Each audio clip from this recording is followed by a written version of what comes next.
Hello, my cosmic friend. It's Friday. It's Fun Friday. And it's also the start of the new era. The cosmic party has begun. It is the rhythm of ascension. And I'll tell you why in Namaste Today Live.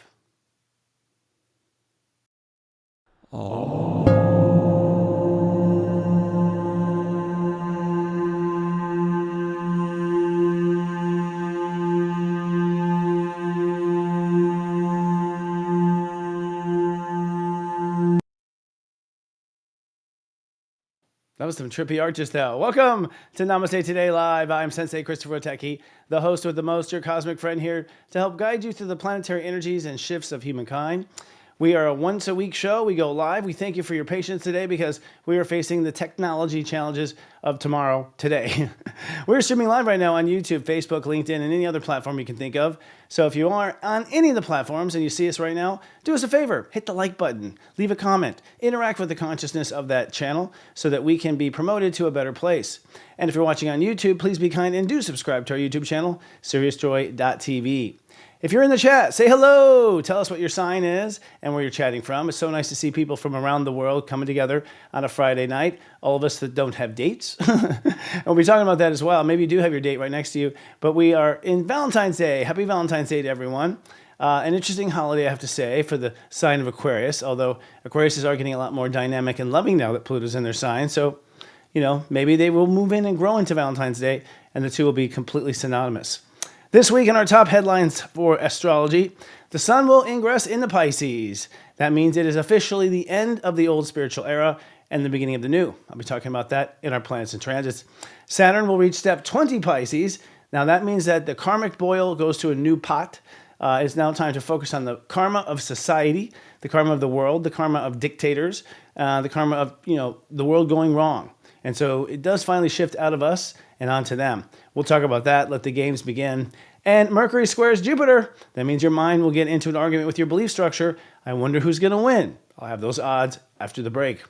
Now, this week, we're also going to have on Astro Mingle a very cool guest, a renowned psychic, a medium, a spiritual teacher from Australia. His name is Sean Collyns. We're going to actually compare notes about how we do our thing.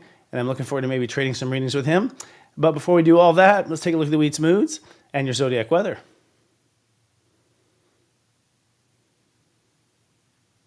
Or not.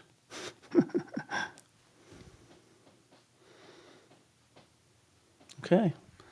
Hello, hello. Are we just gonna? Well, let's let you guys talk. I guess we're not. So let's fill in the gap here.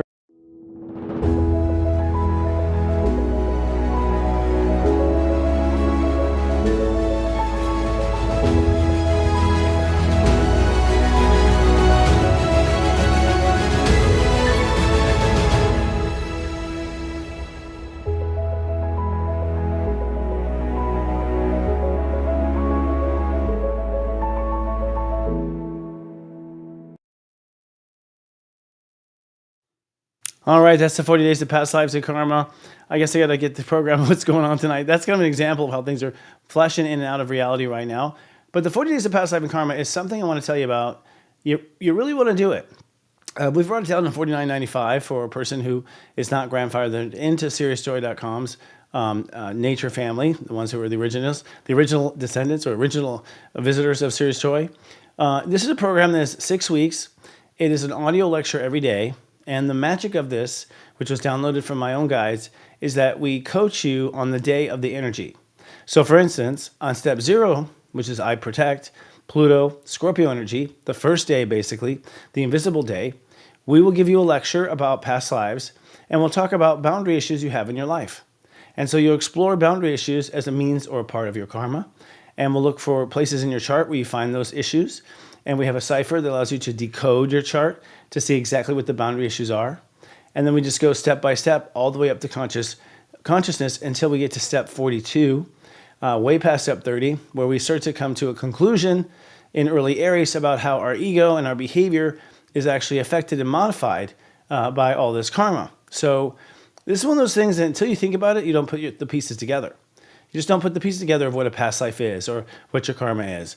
You have to be a person who's like an active Buddhist or someone who's always looking for those answers to have them come on their own. But let me tell you, once you do this work with yourself, and it's not work because you're thinking about you, so it's a blast, you really come away feeling different because you no longer are haunted by certain aspects of your life. You no longer realize that, you no longer think that something's wrong with you. You realize that this is a part of a pattern you've been a part of for a long time. You're also very more forgiving to other people because you realize their stuff is all their patterns. And so it's really that first step, the stairway to heaven of understanding ascension and understanding, what makes us tick as humans. So it starts next Wednesday, the 19th. We'll also have an orientation on that day where we'll stream into the classrooms and we'll talk to you, introduce you to your instructors, give you instruction on how to do it. And then we'll be with you day after day after day for 42 days, helping you to uncover these mysteries. We also have tutoring available for people. Now, the tutoring is really a means of helping people understand their chart better and get to the bottom of their numbers. And that's something you can add on to the purchase if you'd like.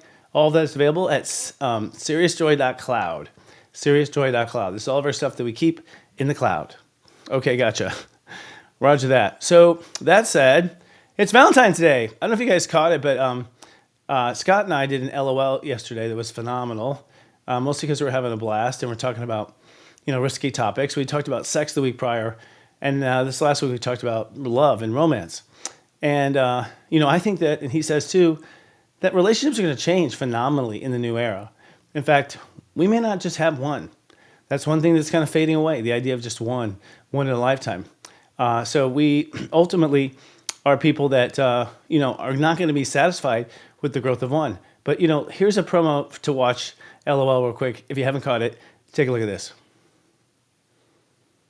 Hey, everybody. We just wrapped our latest show of LOL Leading Out Loud, streaming live to YouTube. Our topic this week was relationships in the new era. And the question is it all going to polyamorism? Polyamorism. Whew, say that 5 times. Well, we're definitely moving, and I see a lot of people moving out of that whole empathic, narcissistic trend. People are actually finding their true roles that they want to play in their relationship, so it's definitely evolving into. And what roles are those? Top and bottom, middle. Yeah. All around. Yeah, exactly. And that's the straights. Right. Yeah. But you can catch it right now at leadingoutloud.com. We'll see you there.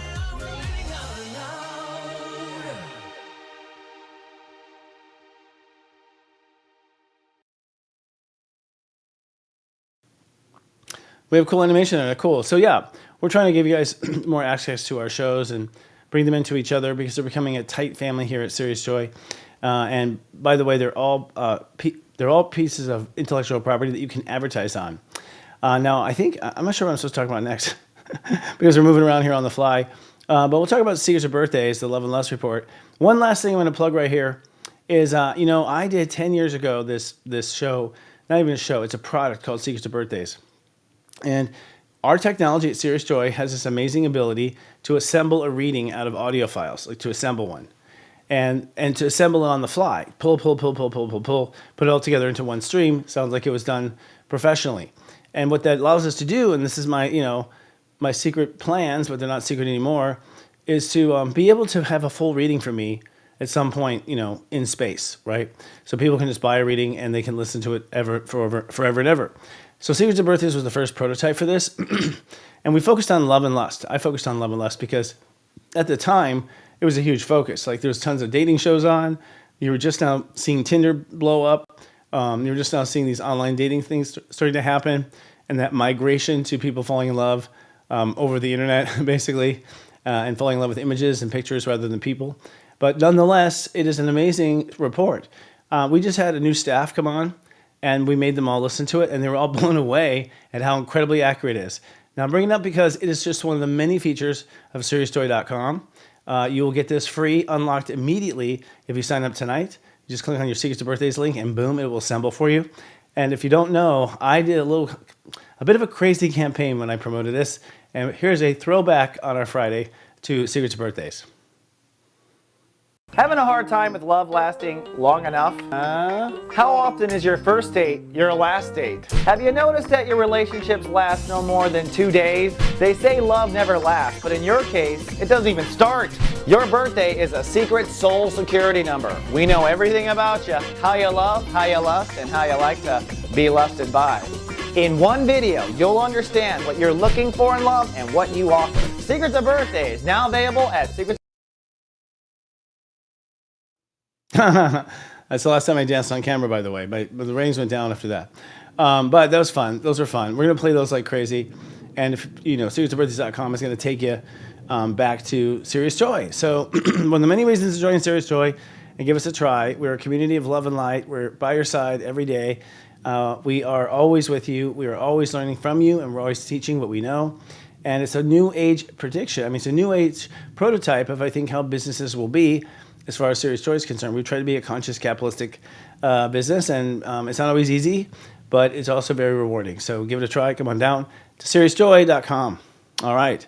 So with that said, we promoted everything we have in the vault now.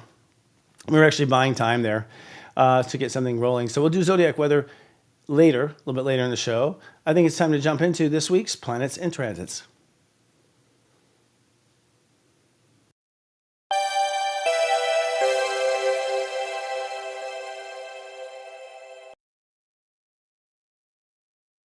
I think Adam dropped some acid when he was doing these this week. Like, these are all like psychedelic images.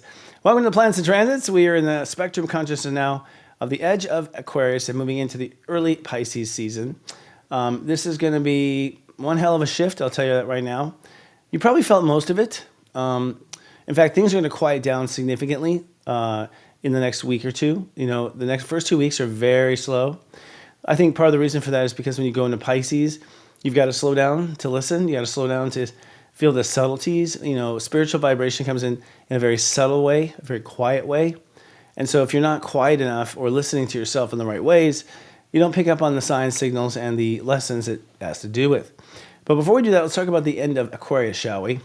We just had a full moon. It was on Wednesday morning. It's step 24 at Leo. That full moon was so delicate that I fell asleep talking about it on camera with Robbie. Like, it's just so quiet, and like people, I don't know if you felt kind of seduced or tired or low energy. I think it was the combination of the full moon in Leo and also Mars retrograde at the same time.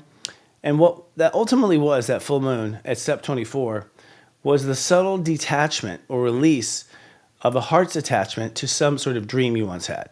So you might have had a dream that you'd be, married to Shah Jahan Kapoor. You might have a dream that you would have been, the first, whatever in space. And your heart wanted that, and it got you places, and you didn't make it. You're not there yet. And you realize you're just not in love with that anymore. That's not what makes you excited. That's not what turns you on, so to speak. And that is really the result of, our era change. People don't realize it, but a lot of times when you are turned on by something, like really excited, like super excited, over the top, over the moon excited, you're actually not excited at what it's going to be in a good way. You're excited because you're nervous. The topic makes you nervous. And it makes you nervous because there's a lot of karma under there. If you find someone that you meet in public and you're just crazy hot for them to hop into bed with them, you're nervous, okay? Because there's something underneath the skin. There's something in that vibration, in that relationship, that is actually making you nervous. But because she's brand new or he's brand new and they're good looking or whatever you interpret it first as, oh my God, I'm so excited for this person. The truth is your soul is like vibrating like crazy because you're in front of someone who has karmic issues for you. And the deeper point here is that love up until now has been basically based on pain. Every time I've seen successful relationships, I go in their chart and lo and behold, he's good at what she's bad at. She's good at what he's bad at. And so it ends up being this kind of plug and play of exchanging band-aids and wisdom and nurturing each other, holding your hair up when they're throwing up, that kind of thing. But it wasn't necessarily based on this true love, based on this true connection. There was a connection, and there's probably a historical one, but it wasn't based on what we do together. It was based on what we won't do anymore. And that's fallen into these sort of patterns. So here we are on Valentine's Day, and which is interesting, right? It's step 26 is Valentine's Day, which is really like a day you get married. Not going on a date, so that's kind of skewed. But, overall, we are coming out of the Aquarius season, and the full moon in Leo was sort of just the door gently opening and allowing you to pull away from something your heart once wanted. I don't feel people know what their heart wants next. I think some more work has to be done to know that. So if you don't know where you're going next, join the party. A lot of us do not know where we're going next, but we know where we're not going, right? We have eliminated the knots now. I think that if someone's written here, it's all old karmic past life connections. That's true. I think relationships are. I think there's only one woman I dated in this lifetime that I think was new, but she had my birthday, so it was like a weird algorithm. Anyways, it was like dating myself in female form. So even that was a lesson, right, in certain ways. But every other relationship that I have, including people that work with me, people that I meet sometimes, would appear to be strangers.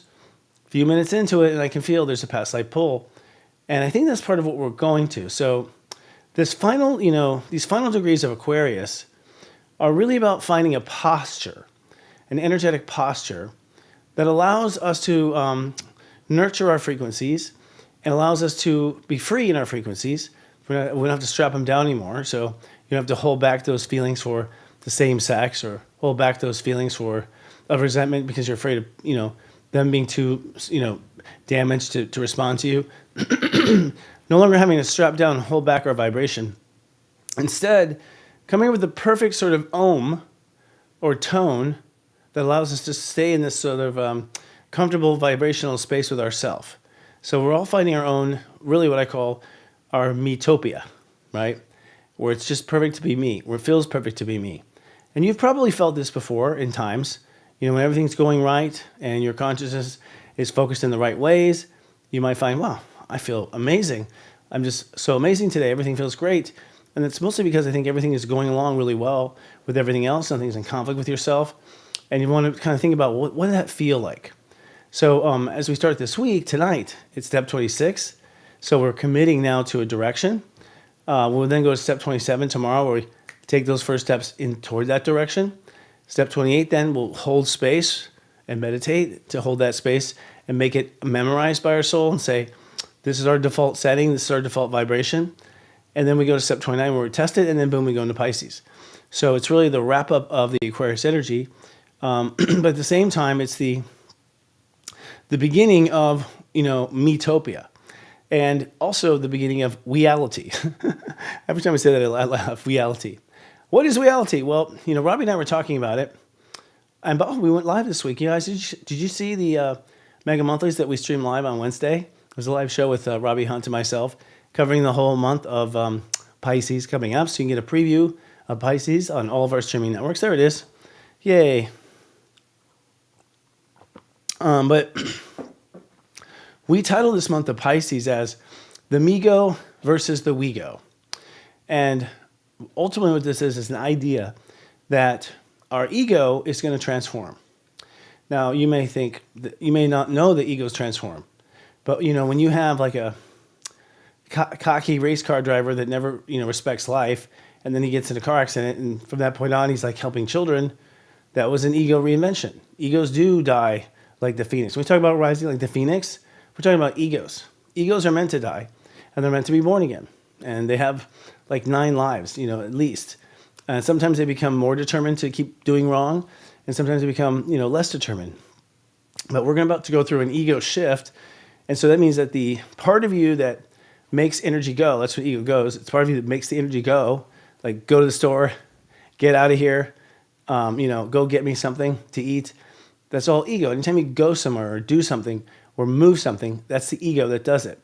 And the ego has all sorts of rules, but the primary rule of the ego is survival, all right? I think we've come to a point now where most people, just from science alone, feel like will most likely survive. The assumption is you will most likely survive. My grandma tells me when she was growing up in the Depression, they did not assume that their brothers and sisters would survive. She came from a family of 13 children. So they overproduced in case some of them went. Excuse me. And that's what the thinking was. The thinking in the old days was you may or may not live. Good chance you're going to die at a young age. Good chance. We're over that now. We now have, we realize that if we lose a limb or, something happens to our body, there's a fair chance that everything will be okay, or at least somewhat back to normal. So without this, threat of real death in the ego is now losing its position inside of us. It no longer has a job to do. And so it must now evolve. Now we'll talk about that in Aries when it really happens. But what we're doing this month with the Sun in Pisces is we are ultimately spiritually letting go of those old desires inside of us So every time you insisted on being strong, it's because you were hiding or holding on to a karmic pattern where you failed once upon a time, or you're judging yourself for having had failed. Most of the time people are overly strong. They're compensating and overcompensating for things that they aren't looking at. So, even the way we get strong, right, is going to change. The way we go to the gym is going to change. The way we, attractions change. I mean, now when it comes to dating, right, people want to look their best, but you only have to be from the waist up. If you're on a webcam, like you only have to, you don't have to be your best to go meet that person. So ego isn't even involved in the chase anymore, right? So the ego is looking for work. And I feel, and my team agrees, that it's going to be the we go. From the me-go to the we-go. For one, I think because we're finally done with our own stuff, and so we're interested in, others besides us. Like, we're finally getting bored with ourselves. We're finally knowing enough and having known enough and want to know about others. So to some degree, it's a curiosity for others because we've done that, been there, done that when it comes to us, which is refreshing, right? It's been all about us the whole time. But the other issue is that we're heading towards oneness, and oneness is actually plurality. So it's kind of paradoxical. The idea that we are one is the awareness that we are all separate and one. It's not that we lose ourself, it's that we have ourself and we have the other. A paradoxical of we. So the pronoun we, I think, will be the new pronouns of the upcoming century because it's all about me and me and. Some people will be like, I see my context in the universe, I see my role, and you do your thing, and I'll do my thing, and we'll work together when we can. Some people are going to say, oh, no, it's us versus them. That's the we. We're sick of them. And they'll sort of make that other person someone they hate. The duality will be like obsessing on someone that they hate or, using negativity to propel their life forward. But then also for the light workers and people who've been sacrificing themselves since the Inquisition, you might for the first time use the word we because you're including yourself now. Now you're including yourself. You said not, now you do.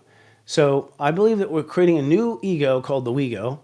And this we-go is all about the we, and that we is always changing. As far as it could be we in this group, and we in that other group, and we the people, and we this family, we the Witeckis, we Serious Joy, right? Many groups of we. And I think that that's the beginning of humanity coming together. It'll cluster in small parts, like Serious Joy, and other people. And eventually we'll start to merge into other groups, working with groups that work with us. Then those merge into other groups. And so I see humanity as growing together from that I to we, and then from we to see that we are all as one. Now, it's important to note that we wrap up Aquarius, and then the sun goes into Pisces. When the sun goes into Pisces, the earth is in Virgo. So the sun in Pisces is our heart focusing on our spiritual story, the essence of us, the part of us that is behind the narrative, that has the knowledge and the trouble and the hang-ups that need to be cleared. I think that the sun in Pisces this year is the acknowledgement that we're cleared. And I also think that it's a shift in another way, in the sense of the population, at least the United States, I think will unanimously say the same thing. We're not the problem, you're the problem. And when I say you're, I think I'm pointing towards the government, corporate business, things like that. So you're going to see this shift now in this Pisces that people are actually looking at life more realistically because they're no longer judging themselves and then projecting that judgment onto others. Sure, people are still doing that, but for those who are on the cutting edge of human development, I think you're going to find that you find a very zen place inside of yourself to not care. So our heart is onboarding a new story about our spirit. That our spirit has had the adventure of being broken down. Our soul has had the adventure of being in jail or having the blues or being bipolar or married to a narcissist. Like, that's all done now. And now our heart wants to explore new things. And so that's really what this first week is about. It's about letting go, launching the Aquarius vibration. So setting yourself to a rhythm that you're going to keep to. And then once the sun's in Pisces, saying, okay, well, where does that leave me with myself? Where does that leave me in the world and the context of the world? With the Earth in Virgo, the other side, it means that we're going to manifest a new meality. Now, notice I didn't say reality, because when it comes to reality, we have been at the lowest form. I think, from what I can tell. We're a little behind as a planet. We're not ready for, utopia. We're really just at the reality part where we're realizing that everyone has an effect on our ability to create and manifest. But it does mean that life is going to change rather profoundly from this point on all the way to Unite the Light, which, by the way, is at May 17th and 18th in Nashville. Let's take a look at the actual planet, shall we? Start with the sun. Maybe, or maybe not. All right, there we go. Nothing surprises me anymore. So the sun, I'm back in puberty. The sun actually goes from step 27 Aquarius, which is Adam's birthday, happy birthday Adam, to step 3 Pisces. And 27 is go, go, go, go, go, go, go. It's the big mission. So the mission starts tomorrow. The rhythm starts tomorrow. You start the rhythm of life, the new rhythm of ascension. That means you just, you find that vibe, whatever that is, and you just keep vibing like that, all right? And that vibe should return the rest of you always into a vibe. So it's kind of like, 27 is kind of like the cosmic DJ. It's like setting the tone, with the cosmic, conductor, just like setting, the beats. And that energy, is either speeding up or slowing down, but it's always a boogie, right? Sunday we go to step 28. Monday we go to step 29. So Monday's going to be a bitch, just so you know. There'll be a lot of challenges and just hiccups in the giddy up. And then we plunge into Pisces on Tuesday, 0 degrees Pisces, and where we hold space now for a new spiritual story inside of us. And we go from 0, 1, 2, 3 in Pisces until the end. 4 will be next Saturday, a week from Saturday. And what that basically is us spiritually coming to terms with we've either done nothing to change ourselves, and so therefore we're stuck on this ride for one more round, or we have in fact feel like we changed ourselves and we don't feel like there's anything else yet to be attended to, on a big level. I mean, certainly you're going to learn the rest of your life, but it wasn't like your childhood damage and things like that. So, this is a huge transition week, basically, and you're going to feel it. Now, Pluto is at 2 degrees Aquarius all week, and what that means is that you must maintain a certain vibe inside of you. There has to be a part of you that cannot be affected, ever, okay? And that's what you're learning. You're learning that, nothing can get to the core. And that's what 2 is. 2 is the terrible twos. It's the toddler in you. So step 2 is the toddler. Step 3 is, when we're in, I believe that's what little 3-year-olds are doing, asking questions. Why? The constant whys out of a 3-year-old, right? You can see how they go along with the steps. But Pluto 2 says we have to comfort that inner child. We have to comfort the baby inside of us. Because part of the reason why the baby is so sensitive is because you weren't paying attention. You were paying attention to the world and other things, but you weren't paying directly attention to her or him. And so without direct attention, kids feel neglected, they feel lost, they feel worthless. And so inside of you, maybe your parents did or didn't do that, but you probably slipped into that in these last 10, 20 years, where you let your insides just rot and you didn't do anything about it. You just let yourself feel bad for day after day. Didn't see a therapist, didn't do this, didn't do that. So as a result, you end up sort of feeling shifty. But here's the thing. We're in the high degrees of the Aquarius, 27, 20, 29. That two has to be neutral and clean. So you have to come to the table. If you want to do some real spiritual work and ascension, you have to come to the table with a neutral 2. You can't come in, don't enter into a scene feeling bad about anything. Excuse yourself from your boss. Excuse yourself from your professor, and do what it takes to feel good, because you're really going to just waste your time if you allow yourself to get into any emotional flux, especially one that just doesn't matter anymore and is clearly here because you haven't healed. And that's what a lot of things happen. People get on trains, people get on places, they haven't healed, and so they're feeling like all kind of flux, and they end up throwing off other people, and they just haven't done their work. And then we allow ourselves to be thrown off. So this week, it's vitally important that you don't allow that to happen. All right, enough said on that. Cancer, Mars and Cancer. Mars has slowed down to a stationary degree of step 17 Cancer. It is still retrograde. That means the ego doesn't know what to do.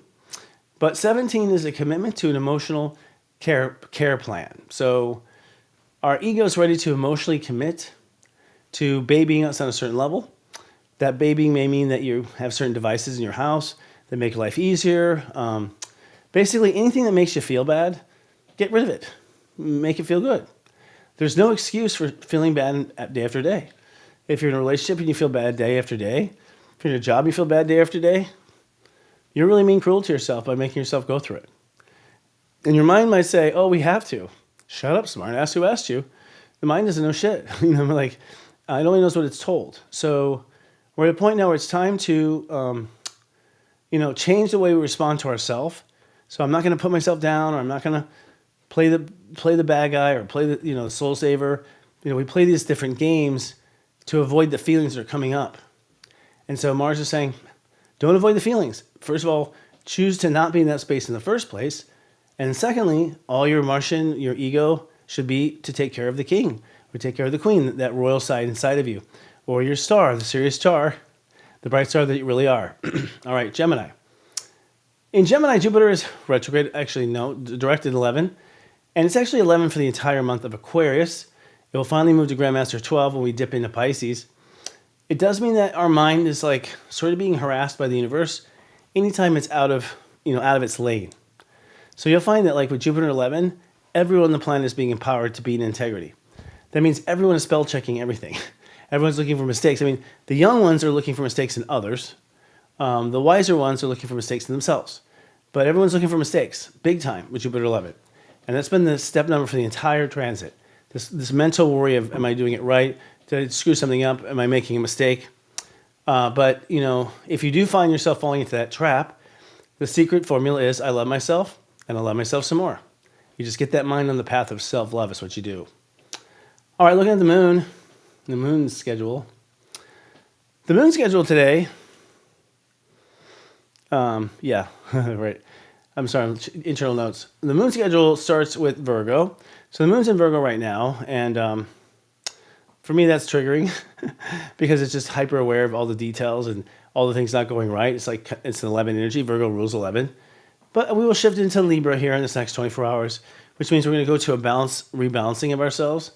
So as we sort of, launch the new rhythm of our future, the new frequency of our future, we will at the same time be focusing with our moon on staying in balance. So just stay in balance through the weekend and keep yourself grounded and keep yourself open to exchange ideas and to take ideas in. If someone comes to you and says, you know what's wrong with you? Okay. I mean, that's what I love to hear, especially from a fan. You know what's wrong with you? No, please tell me. No ego likes that. But here's the thing. We're doing our final touches now of our transformation. And if you would have gotten it by now, you would have gotten it. All right? So I would listen to everything that comes to you because people attract those answers they seek. And sometimes they attract it in a form that is rude or uncomplimentary or, shifty. Okay. And so as a result, we attract this and it throws us off. So it's time to just stay calm through the weekend as you're going through the final test and do your best. You will not be graded on it, but you will feel maybe a little less stable with the moon in Libra. Then Monday night, the moon's in Libra. Then we go into Scorpio. And Scorpio means we're going to draw some boundaries. So you're going to really start to draw the emotional lines between the past and the present, the present, and start to feel the difference between that was the old me, this is the new me, that was my old relationship with my wife, this is my new relationship with my wife.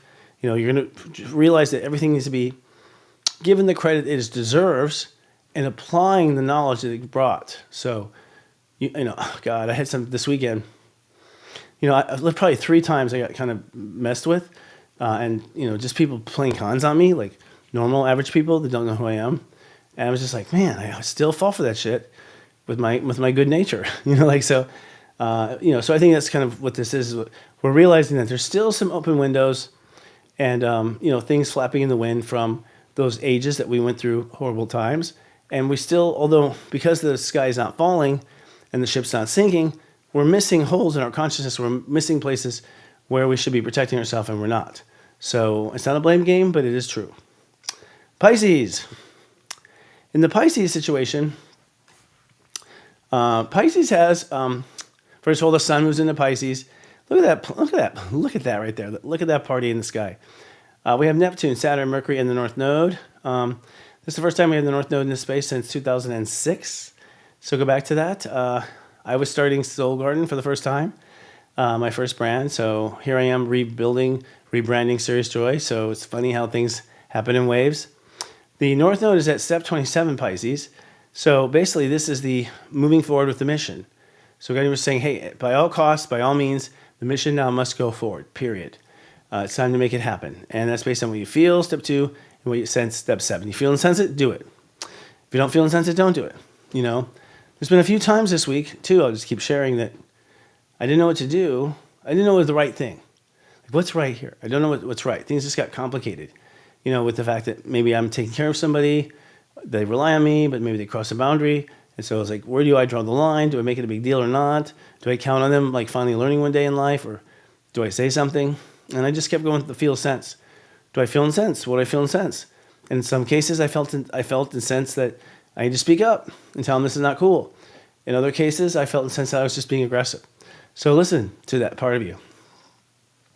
Saturn is at step 19 this week. And actually, it goes to step 20, so that's an error. But that's a big deal. Saturn finally gets to step 20 this week. And that means that our control now goes to the national level and international level. And that's where we'll be focusing on. So that means that you're going to start planning and trying to take over your future. You're not going to be so obsessed with the present working out. So we really feel like a present-future tense shift with Saturn this week. Mercury goes from 1 to 13, Pisces. So your mind is going to be picking up a lot of things that it knows it shouldn't say. And so there'll be a lot of exposure. People are going to like vomit through their mouth. They're going to say stuff, they're going to admit to stuff, and they're like, totally out themselves. They thought they got away with it for 20 years, and then Mercury goes, into Pisces at this time, and bleh, your mind just lets it all go, whatever it is. So I'm expecting a lot of, oral diarrhea coming out of people. And I also expect that to be destined. If someone says something and it triggers you, focus on the trigger. Don't focus on the person, because that trigger is what we have to get rid of. And Neptune's way up at step 28, which means that our psychic awareness is basically manifesting this new era. So you can see the entire era under construction there in Pisces. Now, the South Node, of course, is in Virgo. I mentioned this already, but 27 is the wrecking ball. I don't know if we have the South Node graphic, do we? That'd be a no. But South Node is like this upside down, whoop, and it's in Virgo at 27. And 27 is the wrecking ball. So, if you refuse to grow, the greatest gift God will give you is tear down what you're doing. So if things get torn down, it's a gift. You should be grateful and don't try to save it. So do not try to save things that are collapsing. If they're not strong enough right now, that was a test. They would have fallen later anyways. Uranus in Taurus is at step 23. So this week we were innovating our plans for manifesting the future and getting forward with that. The Taurus vibration itself is coming out of its own coma. So you'll find you're more productive and everyone's going to start to make more money now. And we're kind of out of that dark cloud, if you will. And then, of course, our final planets, we have Libra and Aries. Let's do Libra first. With Libra, we have Black Moon Lilith this week. Now, here's what's interesting. She's such a little stickler. It's like you'll be facing fears this week that your relationship commitments have ulterior motives, all right? And you have to be really careful because they may have ulterior motives, all right? And that's something that finally needs to be addressed. So fear is false evidence appearing real, but it may actually still be pointing to something that's a problem. If you fear going in that dark cave, it's not because you have Black Moon Lilith issues. It's your soul's telling you don't go in that cave, right? Like you don't belong there. So it's tricky at these high degrees because you are going to process, the times that people screwed you over. And the trick is to not project that fear onto current relationships that are working fine. So, you're going to be prone to blame others unfairly this week as you face fears of commitment. So, men or women, whoever's dragging you into the altar and you're kicking and screaming saying no, why? Why is that? There's something deeper than just what it seems, And I think we're becoming aware of that with Black Moon Lilith in these 2 degrees. On the Aries side of the spectrum, Venus has entered into Aries. And this is another reason why life is kind of dull right now, because Venus is sort of forced to dress like a man in Aries and pushed around a bit and less freedom, less ability to move around the cabin. So it's the detriment of Venus. She's sort of like tired and not happy. And what it means is that we're looking at our ability to open up to changing our behavior. So with Venus going in the spectrum of 6 to 9, that's basically you opening up to the idea of maybe I can change. You probably heard that old, can't teach an old dog new tricks. Well, in this space, Venus is like, yes, you can, and we're going to right now. So, if you find yourself resisting to yourself, you're going to have big problems in the world, right? If you can't get along with yourself, you're going to have big problems in the world. You're going to manifest examples of that inability to get along with yourself. And Venus is coming into this space, Aries space, which is the Mars space, coming into Mars's house before Mars gets home from dinner and starting to tidy up things and allow things to be more comfortable in that space. What that means specifically for you is, in the part of you that wants to be strong and not ask for help, the part of you that will not sit down and take care of yourself, and it's very clear that person is fine. The person that is obsessing on the next one, I got to find the next person I can help and the next person I can help. This is an abuse of your ego. You are, abusing it for entertainment purposes for the most part, but the truth of the matter is everyone, I think, knows better. All right, so I think that's it. Yeah. All right. Well, it's time to sip yourself some tea. When we come back, we're going to have our soul horoscopes, and I think we'll have our zodiac weather. Yeah, okay, we will. Keep streaming. See you right back. We'll see you in a minute. Today's zodiac weather covers from Saturday, February 15th to Friday, February 21st, 2025. Looking first at the weekend forecast. Over the weekend, you are activating and captivating your frequency for the future and trying to manifest it into a cohesive. Let's drill down. On Saturday, it's sunny and energizing. Step 27 indicates that Mars retrograde rules the day. It's time to put into motion your frequencies and make it a rhythm. You belong assimilating on this day, and you're emotionally purifying the relationship with yourself. This can be felt with the moon starting in Virgo and being tested, and then shifting into Pisces and Libra, testing your confidence in yourself. On Sunday, it's cloudy, but you are observing. Step 28 indicates the Earth rules the day. You'll realize that you belong metaspiritual. That is, integrating the new spiritual timeline into your ascension process. And with the moon in Libra, you'll be feeling things with your relationships, balance, harmony, and going back and forth. Stepping back and taking a look at the 5-day weekday forecast, over the course of the next week, we have a final test in Aquarius, and then we dip into Pisces where your ghosts may come up to the surface. On Monday, it's cloudy and feeling wonky. Step 29 means that Chiron rules the day. Wounded healer consciousness comes forth to test you on anything you learned about frequency and rhythm over the last 30 days. You recognize that you belong preserving this frequency and erasing worst-case scenarios from your consciousness. The Sun squares Juno at 29 also, which means that you might be challenged in relationships and maintaining boundaries.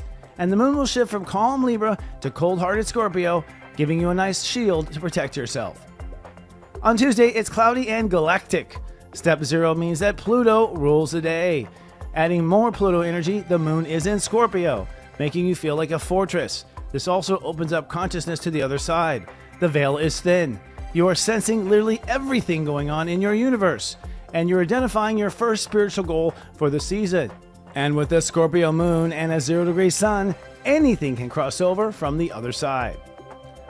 On Wednesday, it's sunny and weird. Step 1 means the sun rules the day. It is time to love yourself and love yourself some more. You sense that love is, and that love is all that is. I love, therefore I am, is the statement of the day. And Juno moves into Sagittarius means your relationship potential moves into the philosophical. On Thursday, it's cloudy and witnessing. Step 2 indicates that the moon rules the day, and the moon will be both in Scorpio and Sagittarius on this day. You are sensing transcendence now, and the unreal has been realized. And wrapping up the day, Mercury squares Jupiter, which means the mind might get in an argument with your philosophies. And then on Friday, it's sunny and thrilling. Step 3 indicates that Jupiter rules the day. The energy is doubled by the fact that the moon is in Sagittarius. The energy is doubled with the moon in Sagittarius, a Jupiter-ruled archetype. What you are sensing is that you actually know, and you are activating the new plot that will move forward. As you go to bed, you'll feel something brewing, because in the next day, it's Breakdown Breakthrough with Step 4.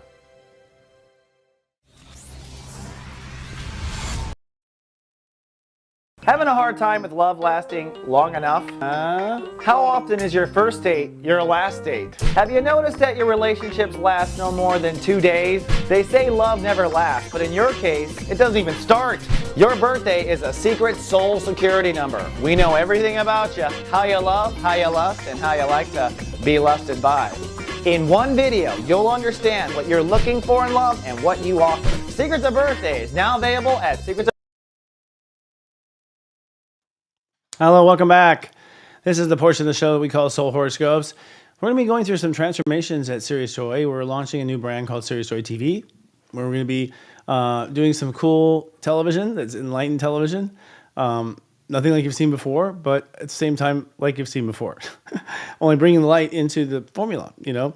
And one of the things we're going to do is we're going to transform this show into a new product. It's going to contain elements of the old show, but it's going to be very new. I'm super excited because this is my 19th year, step 19 of being on YouTube and reporting on the planets. I started with the last time the North Node was in Pisces.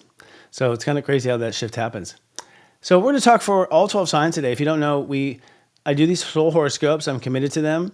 It's one of those things that I know I'll be doing to the day I die. I joke I'll be doing a soul horoscope when I pass out. And this is me breaking down for all 12 signs on how the 12 states of awareness are actually evolving. And consciousness is evolving. It's evolving. And Aries today is not an Aries yesterday. It's not an Aries in the age of Aries. It's not a static thing at all. It's always transforming. And this mixing bowl of the planets is showing us exactly the formulas and the ingredients that God is mixing in.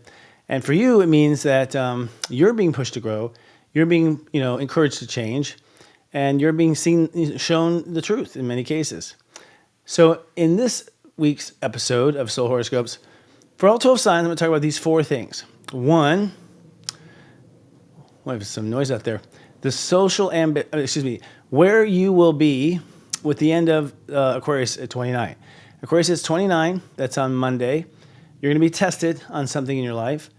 And this is you being tested to be able to, a good way to think of it is imagine if you were singing a song and suddenly the whole place that was listening starts breaking out in their own song. And so you suddenly have 2 songs playing. And the test is to keep playing your song and not get distracted. So you're going to be called to play your tune regardless of the outside noise. And everyone's doing it the same day at the same time. And this is only a test. It will not go on your final grade. But it does show and reveal to you how good or not good you are at holding that tone. And this is the wrap-up of the sun in Aquarius. Then I'll talk about what the sun in Pisces mean. What does the next part of the week mean? What's this next part of what we're doing mean for you? And what you're going to be exploring now. The sun in Pisces is going to be a spiritual look at yourself. And a spiritual look at yourself is the essence, the things that are behind things. So a good example of this is if a spirit is dealing with addiction, for instance, that spirit will explore, first in cigarettes, then maybe with people, then maybe with sex, then maybe alcohol. The addiction moves. It's not the addiction moves, it's that it was always in the spirit. It was always in the essence of the soul. And so it's expressing itself in all these different ways, much like a weed will grow all over your yard, but come from the same root structure. So we'll talk about, where you're looking at yourself. And the key phrase is it's okay to just be compassionate, not hold on to stuff. And for God, by God, do not judge yourself. And then I want to talk about Venus. Venus is slowing down to a retrograde, y'all. I know. We just had Mars retrograde, and now Divine Feminine's going down. So it's a wonky start of the year, but it's because God Universe has to take these energies down, reformat them, and put them back online. And so I'll be talking about where you are slowing down in your pace, where you are opening up to maybe a change, but you're not quite sure yet, as Venus slows down, slowing in her retrograde, which is in Aries, all right? Okay. And as always, I'll drink some water here between this because we're in the desert of Palm Springs, which I love.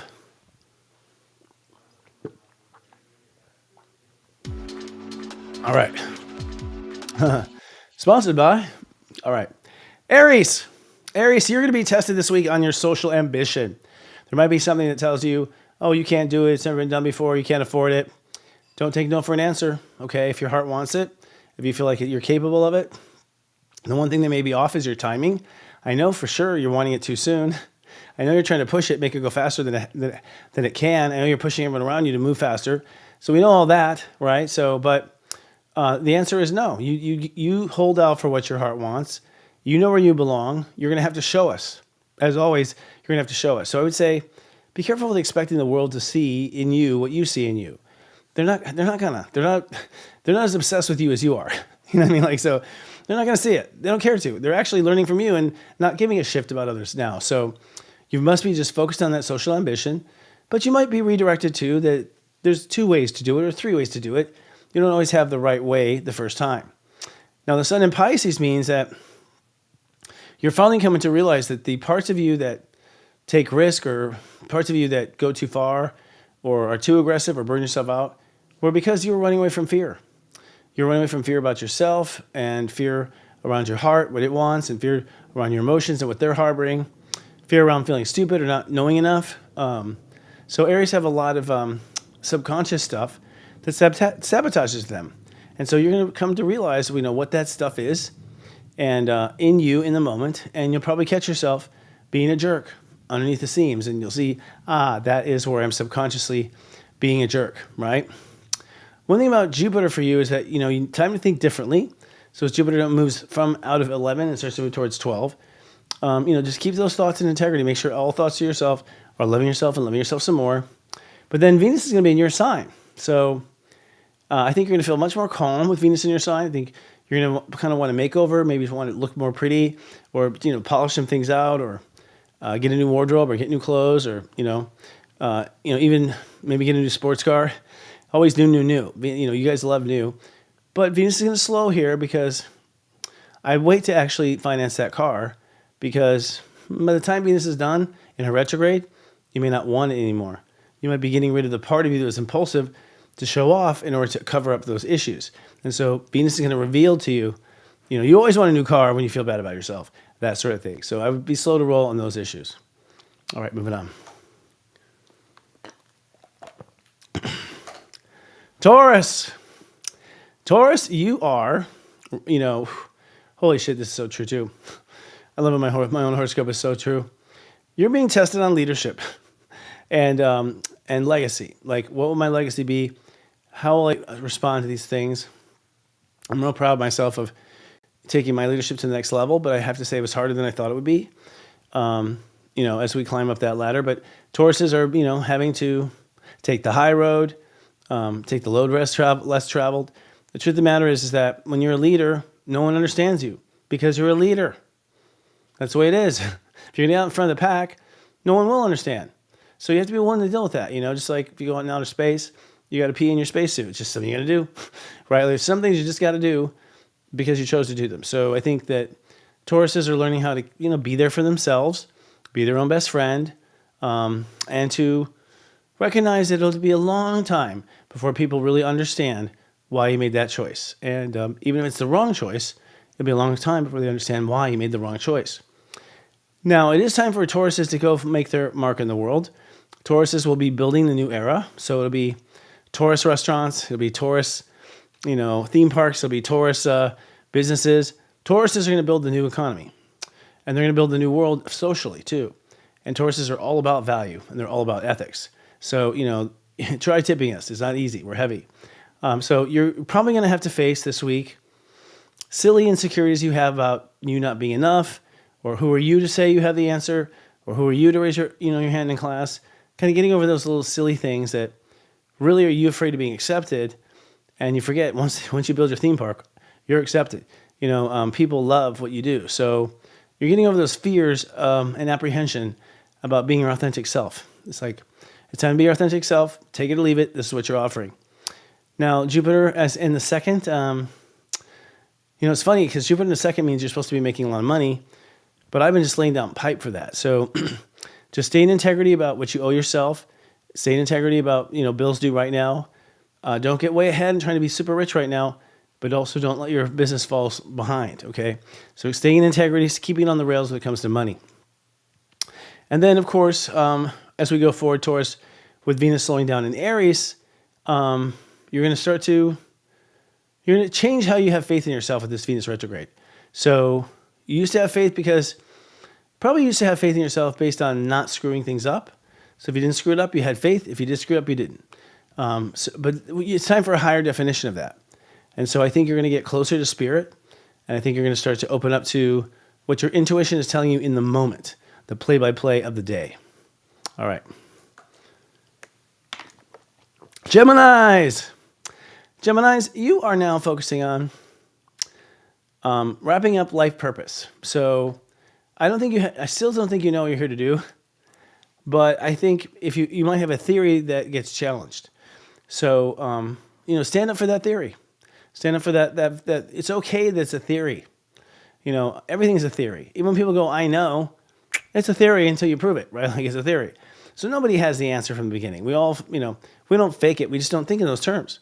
We're just thinking, I think it's the answer, so I'm going this way. So I think you'll be tested on purpose, education, self-mastery, who are you to be a Jedi, that kind of thing. That's where the tests will come. And ultimately, it has to do with the vibe. If you think you fit in, you do. It's that simple. So I know a lot of people who never went to film school, never, did all the stuff I did to try to get into TV, and they just step right in, they get hired, and they do it. They skip in line, just boom, because they thought that they could. When the sun goes into Pisces, though, you're going to be shifting from, concern about your purpose to now concern about, career. And career is where you always have had a lot of mistakes. It's not because you suck at it. It's because the part of you that sucks comes up during that part. So, you're now over that. You're now past the career karma. So bosses, mistreatment, poor wages, whatever your karma is, I think you have faced that when it comes to career. And the real trick is to have confidence in the choices you make for yourself. You have to make choices for yourself that may be unpopular with people at work, maybe unpopular with your, it's the customers you serve. But if you sense this is the right way, this is the right way. Now, Jupiter in the first, you are developing a new personality that you're going to make over until your birthday. So that's under construction right now. And when it comes to Aries, you're opening up to a new place in the world. You probably feel like you don't fit in. It's because you didn't. Okay, I think you forced yourself into places that gained and garnished respect and authority, but your heart didn't want it. It was just a good idea. And so you're opening up now to what your heart really longs for as far as the role you play in society versus what your mom told you to do when you go to church, right? Water hoe down. Cancers! Woo-wee. Now, Cancers are really trying to change their life. I got to give them credit. I've talked to a lot of Cancers on set and on some shoots I've been on and things like that, and they're all reporting in that life is different. They're really surprised, and so are we. Those of us who have been relatives to Cancers. But you don't know how this is going to turn out. And so, you might have a moment of fear and doubt and reluctance sometime around, this week in the wrap-up of Aquarius, because you're nervous about being able to go through it all and go through it, the change. But the truth is like most of you have dated like impossible partnerships that put you through the hell in every which way. You can go through a transformation if you can support that person in their addiction or that person in their violence. You can certainly support you doing a wardrobe change. Now, when the sun goes into Pisces, there's going to be a renewal of Cancer's belief in themselves. And this is sort of like, I don't know, Spirit keeps showing me divorce. So Spirit's showing me divorce, and then 6 to 8 weeks in, you remember just how cool you are. You remember that you dumbed yourself down for that person or held yourself back. And so I think Cancer's got a lot of really good discovery to happen that will happen right now in this transit for them. And then going from there, the Jupiter in the 12th is going to help you build greater faith, and you're going to have better thoughts about your faith. And then, of course, at the very top of this, when we have Venus slowing down in Aries, it means you're now going to start to open up to different decisions for yourself. For instance, Cancers have always told themselves, well, I'm here to help others. I hear that all the time from Cancers. I'm here to help others. Well, why did you decide that? Are you? Maybe it is. Maybe it's time to help yourself too. That doesn't last a whole lifetime, a slogan like that. So I think you're going to start to realize you force decisions down your own throat that your heart may not really be into. All right. One of my faves. Leos, you're going to be tested in partnership and marriage. Oh, God, is that true? Says my Leo rising. I've been so challenged in partnership and marriage because you're changing your entire vibe when it comes to how you vibe in relationships. So and a lot of times I'm finding myself defending something I've already done. I've already made that change, and the person's accusing me of it. I'm like, I've made that change. So I'm defending something I've already addressed, So those are the kind of challenges I'm getting. But It can be anything, frankly, but the core root of it is it came up. The marriage issue came up because you did not love yourself first. You insisted on having someone endorse you first, or you sucked off their energy. But I think most Leos who are in shitty relationships are there because they were unwilling to be their own fan. They didn't want to be their own fan, and so as a result, they couldn't pump themselves up. Jupiter in the 11th says that you're going to start to develop quite a new vocabulary for society.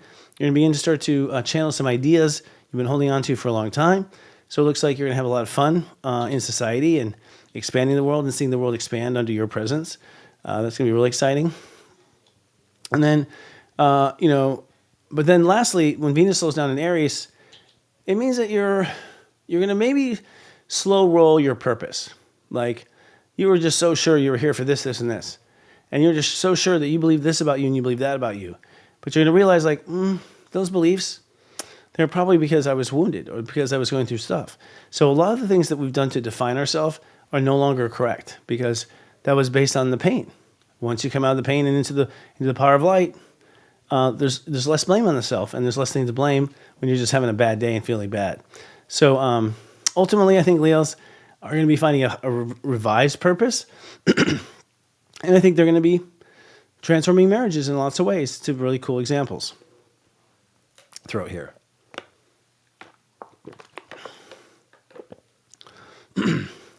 Virgo. Virgo, you're going to be tested on your lifestyle and your performance. So Virgos are creating the new workday, all right? And you, because you want everything, Virgo, everything twice sometimes, you overorder, and so you push reality into a crazy, off balance because you just want too much too soon. I'm not afraid to tell it. That's what it is. You want too much too soon. It takes a little more time and space, said the Taurus. We may look like we're moving slowly, but we're always moving. We have to take these long breaks and things like that.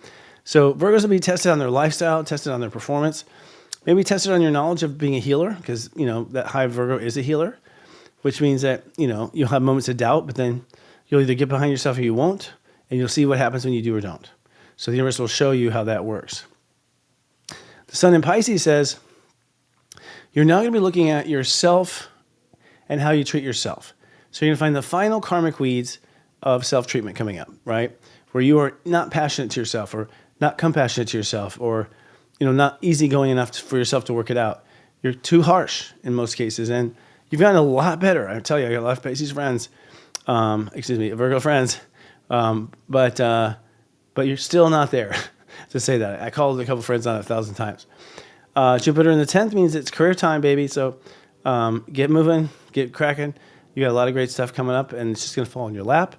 And then, of course, the slowdown of Venus in Aries, your libido may go out the window. So Venus in the 8th house retrograde is pretty much as boring as it gets when it comes to sexual attraction.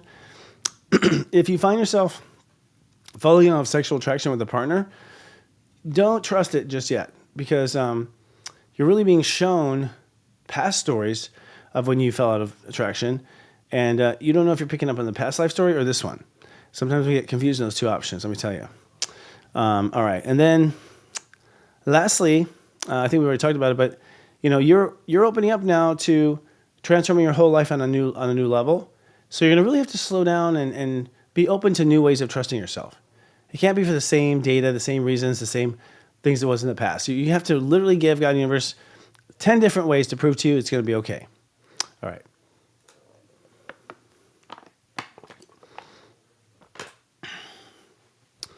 Libras, the peace artists. Libras, you are going to be tested on personal dreams.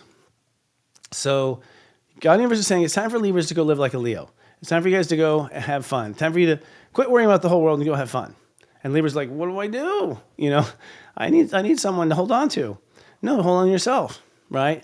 Hold on yourself in the ride. So you ultimately may be tested on whether or not you can have it, or should give yourself the gift, or give yourself the break, or let the inner child in you take over. So you're sort of like, I always see like the Statue of Liberty. It's almost like the kids are pulling on your feet, and you're feeling like, this is stupid. I want to just leave this job, but you can't because you're obligated to be that Statue of Liberty. Not anymore. You're getting a new job. You're getting new things in life. And it's, you'll be tested on personal dreams, but just learn from it, because next year the sun will be in Aquarius and Pluto will be in Aquarius. Like, for many years, you're going to be working on this personal dream stuff. It's not going to happen overnight. Now, the other aspect about this is when the sun goes into Pisces, it's now time for you to live a life of peace. You're supposed to be walking around the earth with, like, birds landing on you and, and feeling the Holy Spirit. You're here to channel Holy Spirit in the moment, having Pisces in the 6th house. So any kind of thing in the moment that drags you down has got to go. So if you're thinking about, your medical tests over and over and over again, and it's dragging you down, stop thinking about it. You got to let it go. You have no control over that. If you don't have control over it, let it go, okay? Control meaning the keys, the right, probably someone handing it down, someone mentoring you in the position. So right control is not what you often assume, in my opinion, looking at you. But you are stepping into this more holy, compassionate, spiritual lifestyle, and start building that for yourself. Now, Jupiter for you is in the 9th, so you're doing a lot of learning this year. Keep your mind open for that regard. And Venus will settle in the house of marriage and partnership, where she'll retrograde for you. So that means you're going to be opening up to a whole new approach to relationships at large. And that's pretty intense for y'all if the sign that rules relationships is reconsidering the definition of relationships. Because when the grandmasters go, this is what it is now, everyone's going to follow subconsciously or consciously to this new model. That's how science can rule it for all other people. But it is now time to slow down. Don't try to get in a relationship. Don't try to push it farther. You're on a timeout, basically, with relationships. And I'll try to get the date to you later, because I don't have it handy. All right, moving on. Scorpios, you're going to be tested on home, family, and foundation. A lot of the reason why you can be so bitchy is because you're hurt. Childhood was not warm enough for you, wasn't nurturing enough for you, and so it was kind of detached and cold. And the thing is that now that you've been hurting for 20 years or 30 years, now your family's interested. Now they want to spend time with you. What the F, man? Well, it's because the lessons are tied. You're learning how to take care of yourself, period. You can take care of yourself. Not that we can't use other people, but, or take advantage of what they offer is a better way to put it. But seriously, you're here for yourself and only yourself. And I didn't have the time to start looking around for that stuff. Now, the sun then goes after yourself into the house of love. And so Pisces for you is that it's your turn to have true love. It's your turn to have your dreams come true. You've been screwed over on that concept for a long time. And your inner child got bitter. In most cases, I know Scorpios, a lot of bitter inner children, still kind of bitching about everything. You know what I mean? But that's just a spoiled teenager that needs your attention. So, Pisces for you is about making it up to yourself. Because you abandoned yourself to chase after that girl. It wasn't the other way around.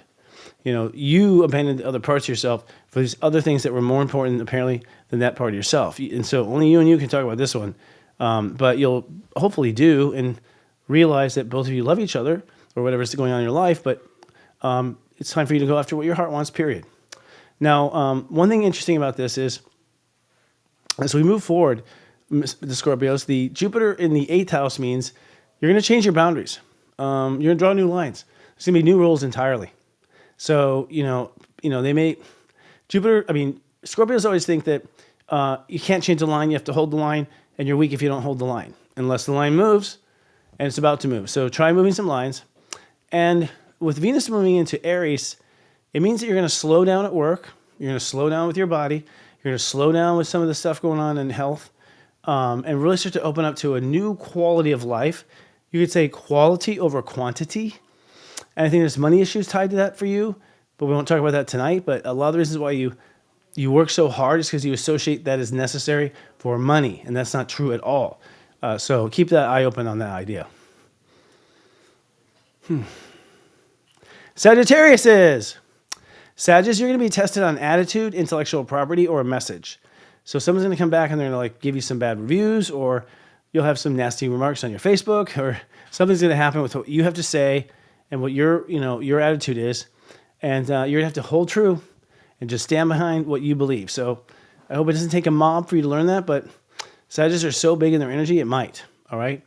And that's the end of Aquarius. It's like you have the right attitude. It comes down to a vibe. It comes down to a way of thinking. And for you, it sets the tone for all of your evolution. Now, when the sun goes into Pisces, now it'll be time for Pisces. Energy is what you rule for your house. Now it'll be time to actually feel good at home again. In a way, it's the return home. So I think Sagittarius is like, get the hell out of Dodge when they were teenagers. They saw their parents on some weekends and some holidays, but basically would not call themselves a family person. Most of the time when I talk to Sagittarius, most of the time. But you're going to find that that was all from the wounds. That wasn't from the family. And sure, they participate, but not always consciously. So I think you're going to be returning home for Christmas, and you're going to be feeling really good and faithful about what's coming up at home. Jupiter in the 7th means Sagittarius are growing in a big fire way right now when it comes to relationships. You haven't been on the right side of your own self in relationships just yet. You kind of keep sacrificing yourself or over-promising or things like that, going too far, too little, typical Sag. But, now you are ready to look at relationships with a realistic view because you're looking at yourself realistically and looking at others realistically. And then finally, for you, as Venus slows down in the 5th house, it does mean that it's time to open up to new ways of loving yourself or giving yourself the self-love you always deserved but never did. So you might pull some stuff out of the closet and go, look at all these things I bought for myself and never enjoyed. That's a good example. And literally, that means it's time to kind of catch up on joy. So you have a break coming somehow right around the corner. Alrighty. Capricorns! That was loud. Capricorns, you are going to be tested on money. What else is new? But you'll be tested on money. And I don't think it's on money per se. I think it's on your approach. I think it's on your business plan. I think it's on your management team. There's something about money and how it's managed that you are not 100% on, which is why you're going to be tested on it. And, we can't go too deep into it, but Aquarius rules your house of money. So you may have had all the gold in this last era, but you'll probably have all the silicone in this one. That's just who you are. You're set up to be, kings and queens, of abundance here. So I wouldn't worry too much about it. Just allow yourself to choose by your heart instead of like a good business plan. All right.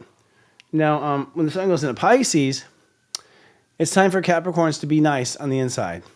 So you are learning to develop a voice of compassion, and that voice of compassion comes from being compassionate to yourself. So the more times you're nice to you, the more times you'll think of to be nice to whoever is building stuff around for you. So I think it's going to be interesting to see you guys thinking differently because you are harsh in some of your thoughts. I've heard them come at me. It wasn't that you're trying to be mean. It just, damn, that attitude inside you can be really non-compassionate and based on fear. Now, Jupiter in the 6th means your life is going to change. Your lifestyle is growing. You're moving forward now with a new lifestyle. So keep an eye out for that. And then as we go into Venus retrograde, you're going to actually open up and have yet another opinion about your childhood. So it's funny, whenever I talk to Capricorn, they're like, and I finally healed that. I'm totally over it. I'm done. It's gone. I'm done. I'm like, and then surely enough, a year later, like, okay, I still had some stuff in there. Yep, it's the job is never done, Capricorn. So just stay open to that solution because it is coming. I promise you that. All right, we can now last two. Aquarius! Happy birthday, Aquariuses.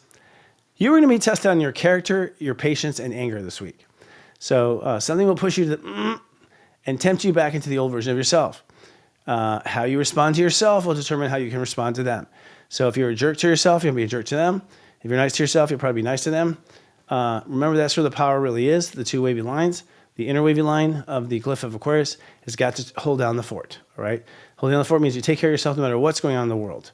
And from that position, you are strong enough to maybe do something in the world, but not if you don't, right?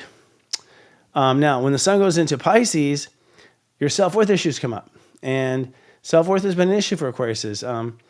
There's a lot of rejection to Aquariuses. They don't get the trust they need from others, and then they start to doubt themselves and what they're worthy of. They've got a lot of issues in past lives where they were the weird ones, and so no one wanted to hire them. So they got a lot of karma around money, manifestation, and materialism. And you're going to be having those doubts come up about, can I pay for it? Do I have it in me? Do I have it in the bank? And the answer is yes, you do. In fact, Chris just, got you the definition there. So hang on. Even if it takes our videos coming out tomorrow, hang on. Things will be fine. Now, the Jupiter in the 5th does mean that part of the money issue might be that you're supposed to be following what your heart wants more and less what makes sense.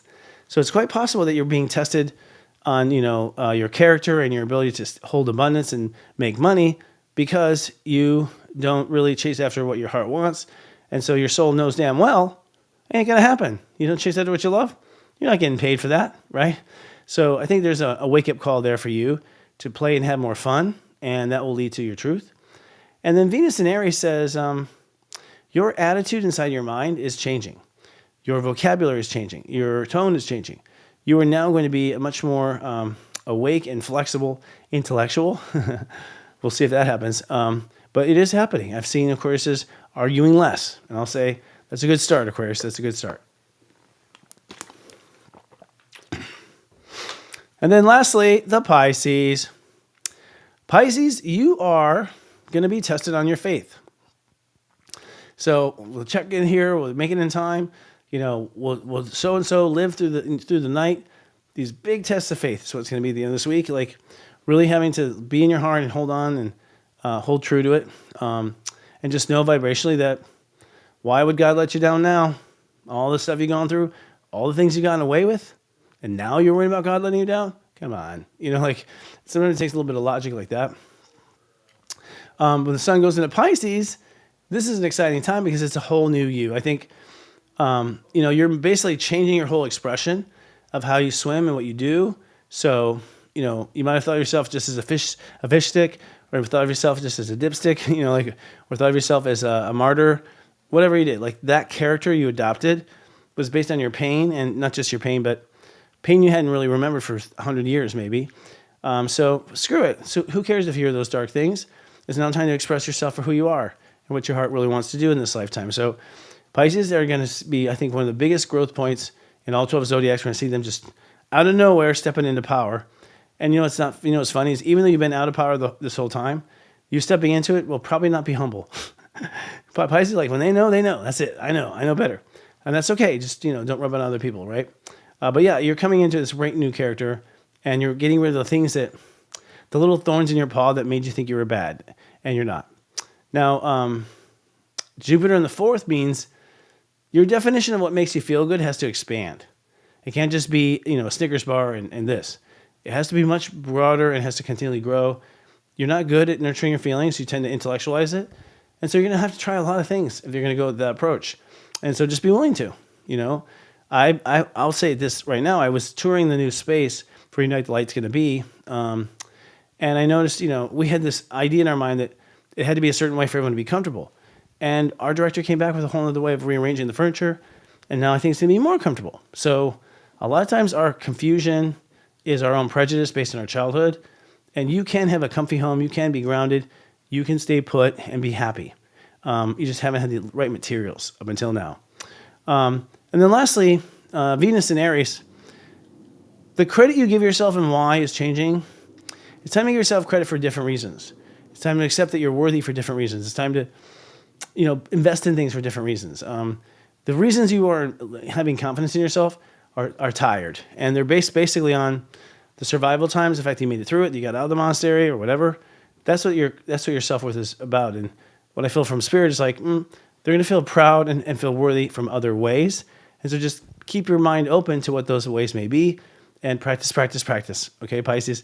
It's not enough to be aware. You have to actually put it into motion. I think that's the one thing y'all need to know. All right. That was all 12 sides. I feel like I was in another dimension the whole time. Hope everyone liked that one. We're going to take a small break, I believe.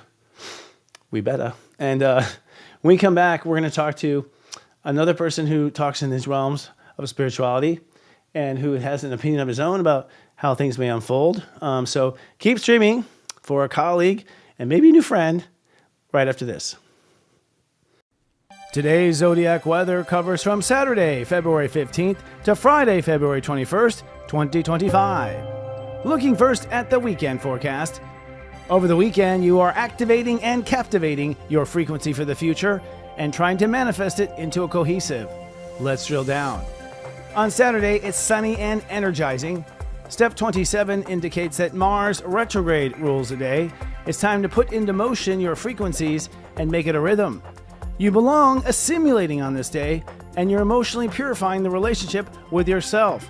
This can be felt with the moon starting in Virgo and being tested, and then shifting into Pisces and Libra, testing your confidence in yourself. On Sunday, it's cloudy, but you are observing. Step 28 indicates the Earth rules the day. You'll realize that you belong metaspiritual. That is, integrating the new spiritual timeline into your ascension process. And with the moon in Libra, you'll be feeling things with your relationships, balance, harmony, and going back and forth. Stepping back and taking a look at the 5-day weekday forecast, over the course of the next week, we have a final test in Aquarius, and then we dip into Pisces where your ghosts may come up to the surface. On Monday, it's cloudy and feeling wonky. Step 29 means that Chiron rules the day. Wounded healer consciousness comes forth to test you on anything you learned about frequency and rhythm over the last 30 days. You recognize that you belong preserving this frequency and erasing worst-case scenarios from your consciousness. The Sun squares Juno at 29 also, which means that you might be challenged in relationships and maintaining boundaries. And the moon will shift from calm Libra to cold-hearted Scorpio, giving you a nice shield to protect yourself. On Tuesday, it's cloudy and galactic. Step 0 means that Pluto rules the day. Adding more Pluto energy, the moon is in Scorpio, making you feel like a fortress. This also opens up consciousness to the other side. The veil is thin. You are sensing literally everything going on in your universe, and you're identifying your first spiritual goal for the season. And with the Scorpio moon and a 0-degree sun, anything can cross over from the other side. On Wednesday, it's sunny and weird. Step 1 means the sun rules the day. It is time to love yourself and love yourself some more. You sense that love is, and that love is all that is. I love, therefore I am, is the statement of the day. And Juno moves into Sagittarius means your relationship potential moves into the philosophical. On Thursday, it's cloudy and witnessing. Step 2 indicates that the moon rules the day, and the moon will be both in Scorpio and Sagittarius on this day. You are sensing transcendence now, and the unreal has been realized. And wrapping up the day, Mercury squares Jupiter, which means the mind might get in an argument with your philosophies. And then on Friday, it's sunny and thrilling. Step 3 indicates that Jupiter rules the day. The energy is doubled by the fact that the moon is in Sagittarius. The energy is doubled with the moon in Sagittarius, a Jupiter-ruled archetype. What you are sensing is that you actually know, and you are activating the new plot that will move forward. As you go to bed, you'll feel something brewing, because in the next day, it's Breakdown Breakthrough with Step 4.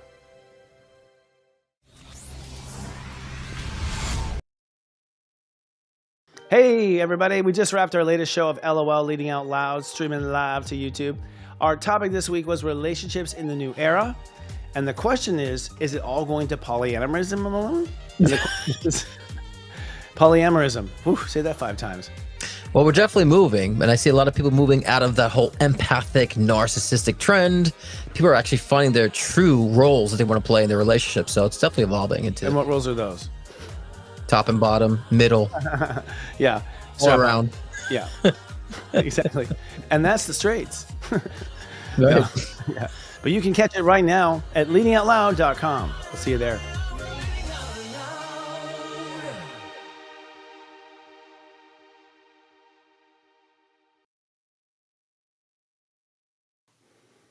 Hello and welcome to Astro Mingle, the spiritual podcast that mingles with the brilliantly bright light workers and innovative influencers of our time. Sean Collyns is a world-renowned psychic, medium, and spiritual teacher from Australia. He first started his work offering one-on-one readings in the back of a crystal shop in Melbourne, Australia. A lot of us started there, Sean. And since then, Sean has hosted internationally events, retreats. He's worked side by side with some of the world's most well-known mediums. Today, he has a waitlist that is thousands of people long and reads for clients from all over the world and the globe, some of which are celebrities and people in powerful positions. Sean's mission is to assist people to awaken their spiritual connection and to help bridge the gap between the physical world and the world of spirit. His teachings are highly acclaimed, and many of his students have gone on to become successful psychics and mediums through the undertaking of his courses, so it can be taught, folks. Sean is known for his talent as a medium, his remarkable knowledge of spirit world and the spiritual arts, and his love for his down-to-earth and lighthearted approach to his work. Please send some waves of love and light and gratitude to welcome our guest, Step 27, Master Libra, Sean Collyns. Ooh. Hello, sir. How are you? Hi, Chris. How are you? Hi, everyone watching. Thank you so much for having me, and thank you for that beautiful introduction. It's our pleasure. We're just reading what you told us. No, I'm kidding. I'm teasing. It looks like you're somewhere like Tahiti. Where are you live from? That looks cool. I'm in Bali at the moment. Oh, wow. How cool. All right. Nice. Tough life, huh? Yeah. Very hard, very tough. Yeah. Do you find, I guess, kind of interesting, I mean, being a psychic and an empath, and, your powers are still opening up, I'm sure, because mine just grew like crazy through, my 30s and into my 40s. It just keeps opening up. Are you noticing, the vibes of different places? Like, what is psychically special about Bali? I love Bali. It's like one of the most sacred places I've ever been. It's just pulls you in, heart-centered, around the trees. I'm obsessed with it here. So somehow I continuously end up back here, but I definitely noticed that. And to answer your question, yes, I 100% agree. We are ever evolving. Never get comfortable with the way you think your abilities or connection works, because next day it may flip on its head and be operating in a completely different way, and you just gotta work on your toes, I find. Yeah. I mean, and you're a Libra. This year might have been harder than most. I mean, the astrology shows you're being forced to give up the way you usually behave. So Definitely. No, felt that. Yeah. So what worked yesterday doesn't work tomorrow. No. Yeah. I've had a big project that I've been working on, which has meant that I've had to pull back from my entire normal structure, and it's very challenging, very demanding, very confronting, but it's all very, very rewarding stuff at the same time. Yeah. I totally understand that. Do you feel, I mean, you're a step 27 Libra, and so the step astrology would say that that's a Libra who's on a mission. It's actually a Mars ruled Libra, so you have the best of both worlds. You're opposite sign Aries. You're kind of like an Aries version of a Libra, so you have the strength of Aries and the intuition and openness of Libra. Do you feel like you're on a mission, and can you tell us what it is? Yeah, I think I've always felt that way. Like from a young age, I've always felt that I wanted to leave some kind of legacy here that would improve something that I'd be proud of.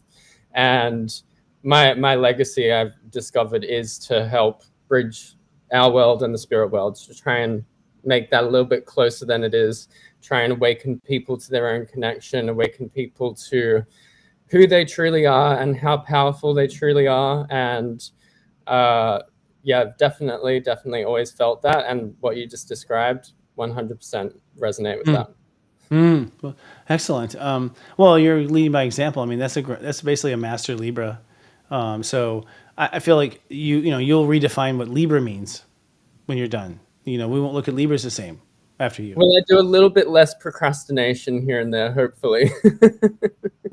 Share with us how you tick. Like, what does the procrastination really come from? Where does it come from in a Libra? I would say for me, distraction. Oh, interesting. That's very interesting. And I know a lot of my medium friends, we all think we've got a little bit of ADHD going on, like constantly stimulated. We're always jumping from one thing to the next. One foot in each world. I think you can't help but be a little bit distracted from time to time. The old cliche was that you couldn't decide. You can't make your mind. You can't make a decision. Yeah. You're saying staring at pretty. Yeah, definitely. A lot of contemplation, which leads to distraction, which leads to lack of momentum in the way you hope it will happen sometimes. I find. I resonate with that, because for me, it's a lot of too much work, which then leads with taking too much play, which leads with work getting behind, like that. That's the vicious cycle for me. Yeah. Being out of balance to begin with, but balance is boring. Yeah. Who needs it? It'll correct itself. It always does. Right. Yeah. What is your, I was talking about relationships recently, because it looks like in the astrology, well, let's put it this way.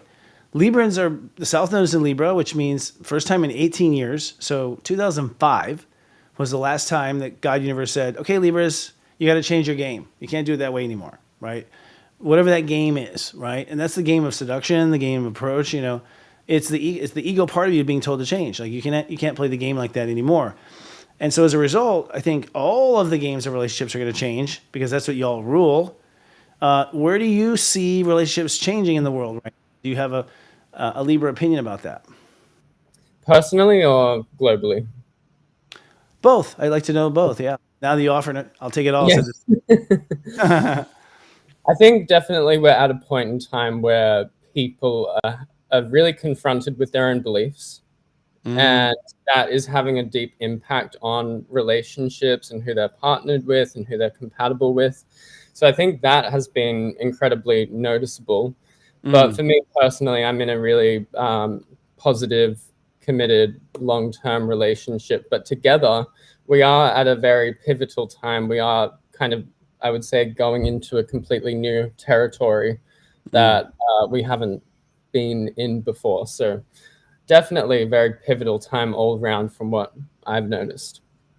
I'm seeing that trend. Like the Aquariuses who are perpetual bachelors, I'm seeing they're getting relationships. Like they're holding, they're going against that grain and they're staying in things long term before they wouldn't. I've seen that as one of them exactly. Right. The belief structure thing is interesting. Yeah, I agree with you. I feel like well, everyone has an opinion. You know, I don't know where it happened, but somewhere I don't know when it happened, but at some point people decided that they knew better. And when I was a kid, they didn't. They were always giving it up to God or church or the government or someone knows better than them. They're the dumb one. And suddenly in this space, now everyone has an opinion, and my husband is wrong. So I see that as you think that's that's the mechanism that's actually doing the tearing.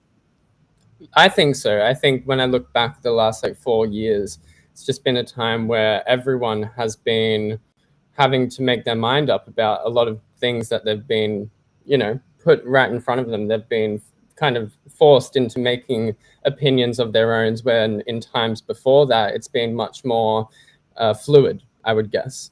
So I think that in this phase of consciousness that we are in, as we are kind of becoming more aware, as we are taking things to the next level, it's kind of creating one side and another in a sense, which is just the polarity where the learning and the teaching and the evolution can happen a bit more when there is that polarity. I think it's just a natural rhythm that's happening right now. Yeah, I mean, I agree completely in the sense that, well, we've just been motivated by loss so much. I mean, it's unless there's an emergency, unless there's something about to go over the cliff, we just sat on our butt and did nothing, Yeah. So we needed that kick in the pants for sure. And I think you take it as you evolve, you just become like, it becomes less of a thing, So the city's burning down, we'll build another one, you get more positive about it. It's all temporary. Yeah.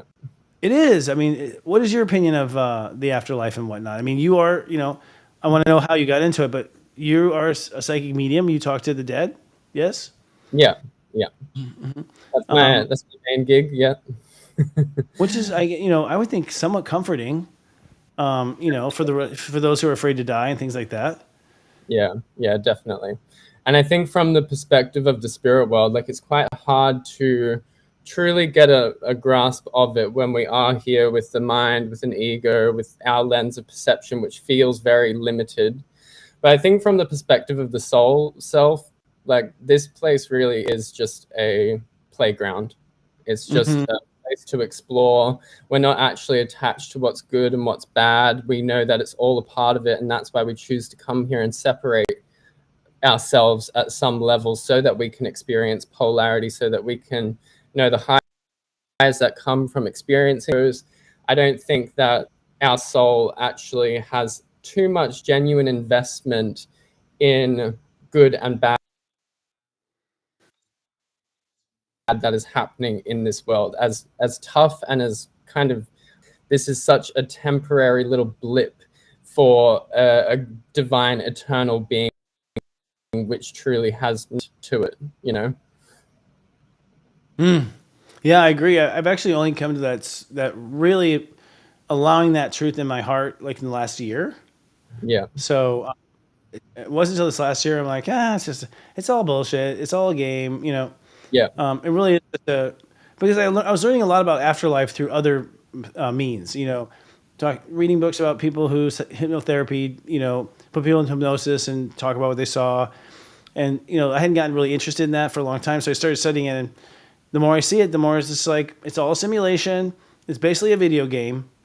You create your avatar, you create like the obstacles for your little person, and you hold your nose and dive down, and we'll see when you get back. Like it just seems like nothing matters. But I kill people. It was a video game. Like nothing matters at all. Nothing matters. It's only what we. It's really about this throwing yourself into this scenario to see what would happen. Yeah. What would you do in that scenario? Yeah. That's a tough pill for lots of people to swallow. Yeah. Like none of it matters, and I think it takes a long time to sit with it, really consider it, and get a feel for it yourself, because it's not something that you can just accept straight away. No, I mean, and the hard part is applying it in the important times. Yeah. So everyone's flipping out, and it's like, oh my God, and because if you say in that moment, you're like, guys, this is just a video game, then the resentment goes even higher, because you sound crazy or whatever. So yeah, totally. Yeah. And then when we die, we take the goggles off and we go, whoa, that was a trick. And I'm back in my true time. I know I'm going to be embarrassed watching the tapes. There's times where I'm like, please, delete this. I don't want to delete that bit. Cut it out. There's times when I yell at my parents who hadn't passed away. I'm like, and this is what I fucking meant, when I was trying to get through to you, because I talk to enough people, as soon as that angry parent or something goes on their side, they're nice as cake, suddenly like they did no wrong, no harms in the world. What are your observations of that transition? As far as on Earth versus, is it heaven? Should we call it heaven? I think so. I think it doesn't really matter what we call it. Like we release any aspect of ourselves that we took on in coming here. And before we came here, we were pure divinity, pure spark of divine consciousness. So when we return there, we also leave behind anything that does not vibrate at that exact same frequency of divinity. Anything that we created here, anything that we experienced here, any of the very human traits or the egocentric kind of ways about us, they all get left behind here. And then we return to that pure part of ourselves that has always been. But in the same sense, when a spirit comes forward to connect, when they come back a little bit closer to this vibration, they're obviously going to be coming through in a way where they'll be recognized. So I always say, like, if your grandma was a bitch when she was here, she's going to come through as a bitch to me as well. Yes, that's true. That's true. The but person there, yeah. Yeah, but in that, I will also be able to, really feel how different she is now, how she sees the way that she was with a grander perspective, how she didn't know how badly all of her wounds and all of her triggers were making her behave that way. Yeah. So it really is just like the most high perspective, but they come through in a way where they will be recognized for sure. So those personality traits, when they come through in a mediumship kind of environment, they're going to come through in a way where they'll be recognized. And if I say she was the most delightful, pleasant, easygoing woman in the world, you're going to go, well, that's not my grandma. Yeah, right. Yeah. How did you discover this? How old were you, and how did it unfold? Well, I kind of started developing when I was 15. It was kind of the time where it was awakened within me. And there was about 3 years where I was just obsessed with learning as much as I could, with just like a big sponge. And there were a lot of things within that time that hadn't clicked into place, more so on a personal level. And then when I was about 18 and everything kind of realigned for me, I was kind of trying to do the spiritual pathway without doing the personal development, the personal reflection side of it. When I put them together, the spirit world was just like bombarding me like crazy, like an incredible amount of experiences. But the main way that I kind of got to a point where I was like, okay, I need to follow this, was when I was working as a barista in a cafe, and people would come in, and as I was taking their coffee orders, I would see the outline of a spirit standing next to them, and it would just like bubble up and come out of me like, do you know someone, David, who passed in a car crash or something like that? Like, so out of place. Wow. It was so inappropriate to do that to people. They're like at their 9 a.m. on their way to work, getting their coffee, and I'm like blurting out the spirit that's in front of them. But that happened a few times, and then every time I kind of had this impulse to share something, it would always be, you know, they would recognize it.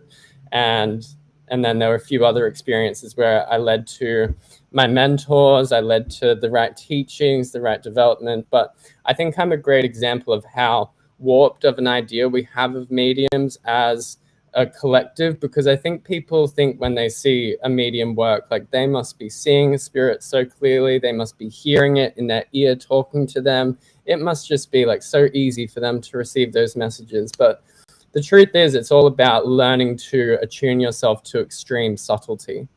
Like Yeah.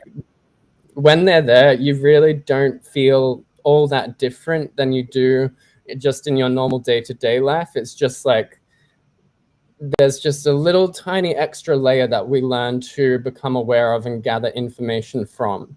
And if you're expecting the spirit world to bombard you and come and wake you up at the foot of your bed in the middle of the night, then you're not keeping yourself open to enough to the more subtle kind of impressions that they're so eager to share with each and every one of us. That's excellent advice, actually, because I found, I mean, my psychic awareness, I don't want to say I'm a medium. Like, I'm not too interested in talking to the dead. I'll see you in heaven is my attitude. I'll see you in heaven. Like, come on, you're screwed up this ride. But I have talked to, well, I didn't know what the voice is. I didn't know where it was coming from. I didn't know, at first.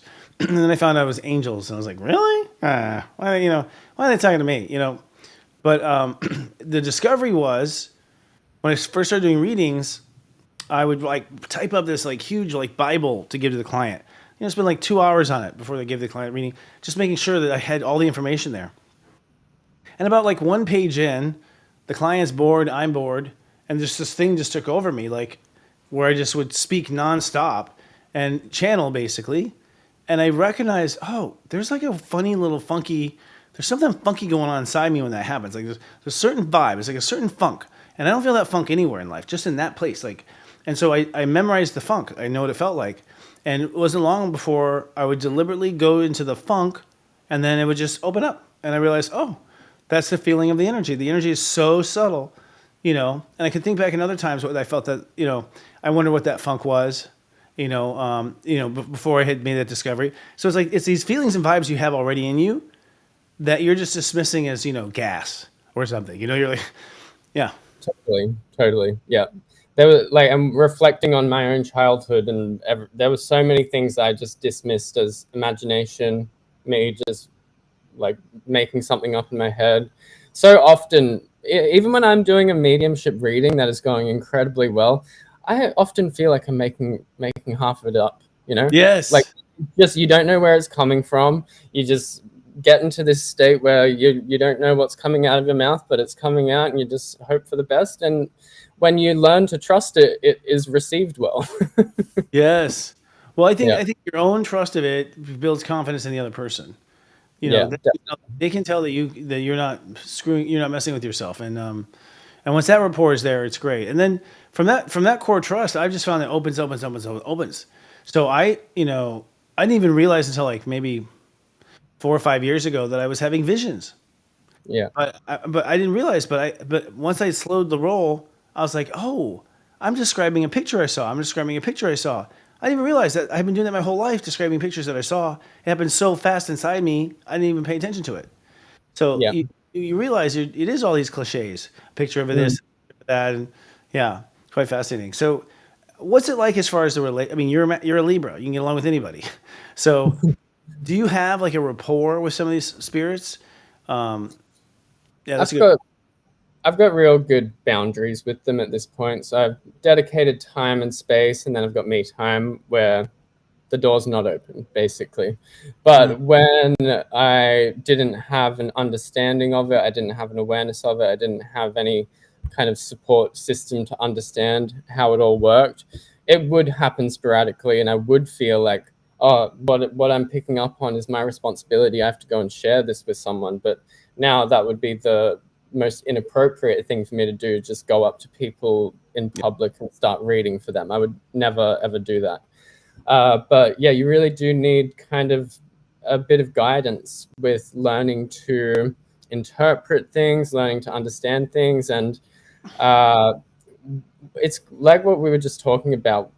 When you are seeing something visually, it's the same way that you imagine something. So if everyone Yes. watched now, you just imagine a yellow flower sitting in a field. Keep your eyes open.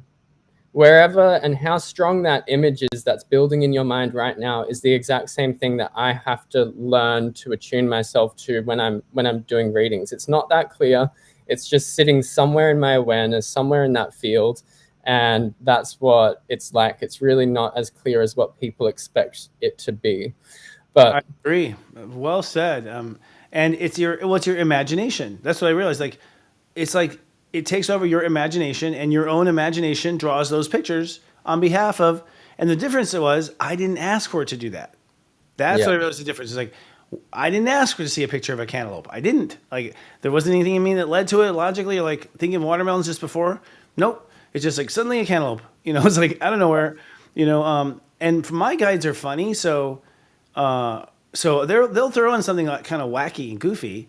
And for years, the funniness in me was coming from them. They were feeding me all the jokes, and I was just seeing the picture I saw, and ha ha ha. But then once I started doing readings, I was like, it's sort of like a cantaloupe, but mama. And they'd be like, and my client would be shocked, like, that's exactly what Papa did. And it's like, oh shit. Like, so sometimes it came to where I was describing precisely something in their childhood, or precisely something going on in their life. And that's when you really get goosebumps, and you're like, oh, I guess this stuff is real. Yeah. What just happened? That was weird. Yeah. Seriously, you're joking? Okay, yeah. I thought maybe right now we saw live. No, that's what it's like. Oh yeah, totally. Yeah. It's and goosebumps. Do you have like those physical affirmations like goosebumps and heat waves and? Yeah, definitely. Since I have spent a lot of time doing it now, the goosebumps happen in moments that are really like, whoa, like for me. Right. But there's definitely a lot of physical sensation that happens, and when we go into that power, when we expand our energetic field, all of us have some kind of weird, annoying physical thing that happens in our body that is evidence that we are in fact going into the power. I know one of my friends will just get a really runny nose. She always has to have the tissues next to her because she will have to constantly blow her nose while she's doing it. For me, I get the sweats. I'm like, okay, I'm sweating. We're good to go. It's about to happen. It's true. Yeah. I mean, and my mom is psychic, but I don't know, not well tuned. The tuning's off or whatever. But my whole childhood, she's like, my elbow's hurting. That means one of you boys is up to no good. And then my foot kicked in. Oh, Mom, overdid as a kid. But it's true. Like you do have that ache, and a lot of people have been psychic like in the 20s and stuff. Like, oh, the rain's coming. Like they their body was the instrument. And it certainly is an instrument too, an instrument that you use, right? Yeah, it's where all the energy gets processed through. So the other thing with communicating with the spirit world is people think the spirit is there telling me one thing after another in a specific order. They come forward, give me everything at once, and then I gather just such a small slice of that. It's kind of just like something in between there I can grab onto. I can get a piece of this, piece of that, and then I'm left with all these incredibly random puzzle pieces that I'm having to try and find a way to deliver where the person who knows what they'll mean can put them together and create that puzzle. Yes. I find too, for me, when I'm looking at a chart, it all channels. So I look at the planets and boom, boom, information, to the point where I can't, my mouth can't keep up.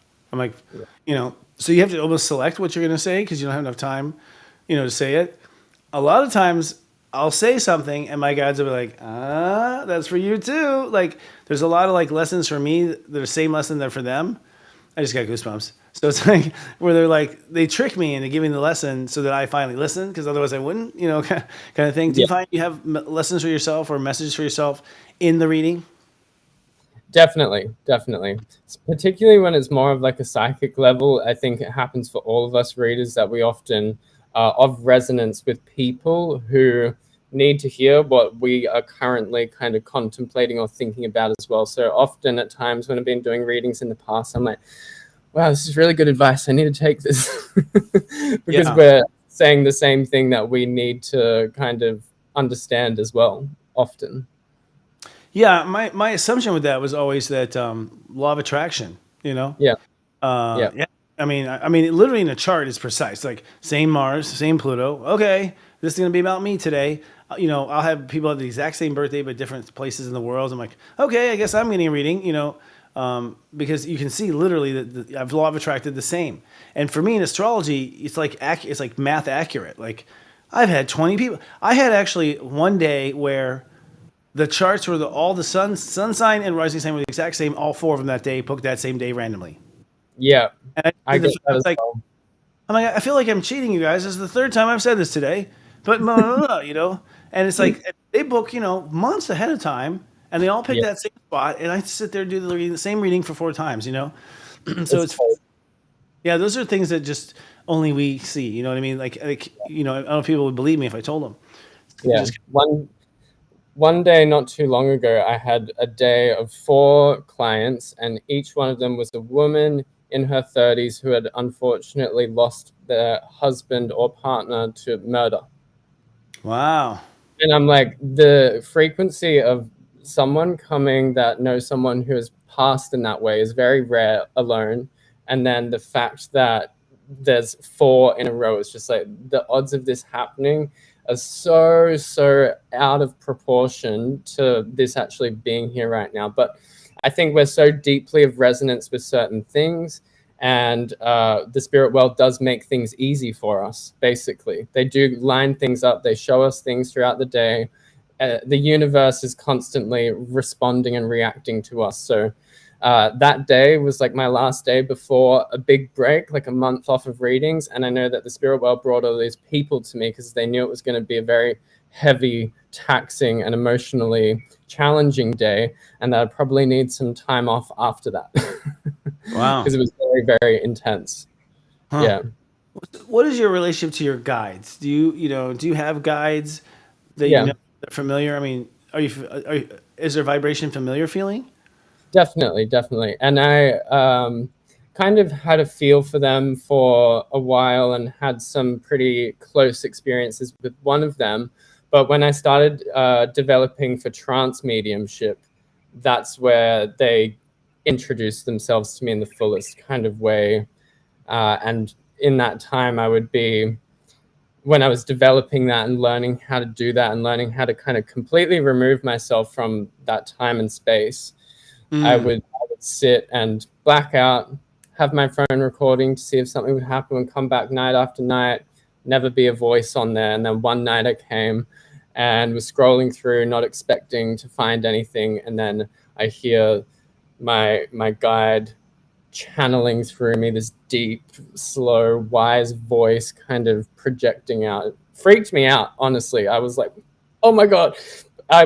Even though that's exactly what I'd been attempting and practicing to learn how to do, when I heard it, it really did. That was like full body goosebumps, hairs standing up on the back of my neck, because I didn't have any awareness that it just happened. And since then, and developing trance mediumship more and more, I've gotten very close with that guide in particular. But I still kind of have me time where he's not hanging around me for the day, Yeah. Yeah. I mean, there's all those moments where you just want privacy. Yeah. It's just, y'all, I'm gonna be a human now. Go away. Yeah. Human mode, activate, spirit world, doors closed. Totally. With how much I'm naked. Just kidding. But there's moments like that where it's like, yeah, there really isn't privacy. Just trying not to think about it. I'm not thinking about the fact that there's zero privacy in the world, really. Everything is seen by all spirits everywhere. Grandma, everyone, they're all watching. You know what I mean? So it's kind of shocking that way. Have your guides revealed a curriculum or a plan for you, or built a mission, a longer term thing, or is it they come in the moment, do the job, and just punch the clock, and they'll see you next time? I think it's very complex in the way that they influence us, and I think more often than not, I don't even know when they're influencing me, but they are. Right. And I think that certain blockages will come in the way of something that I'm not supposed to proceed with. I learned to trust those, even though it's not what I thought I wanted to do. And I think a lot of that is contracts, guides. I think that they're much more intertwined with us than we think, but I don't think they have to really think about it in the way that they offer their support to us. I don't think it's like, oh, I've got to go. It's 10 o'clock. It's time to go and drop a message to Sean now.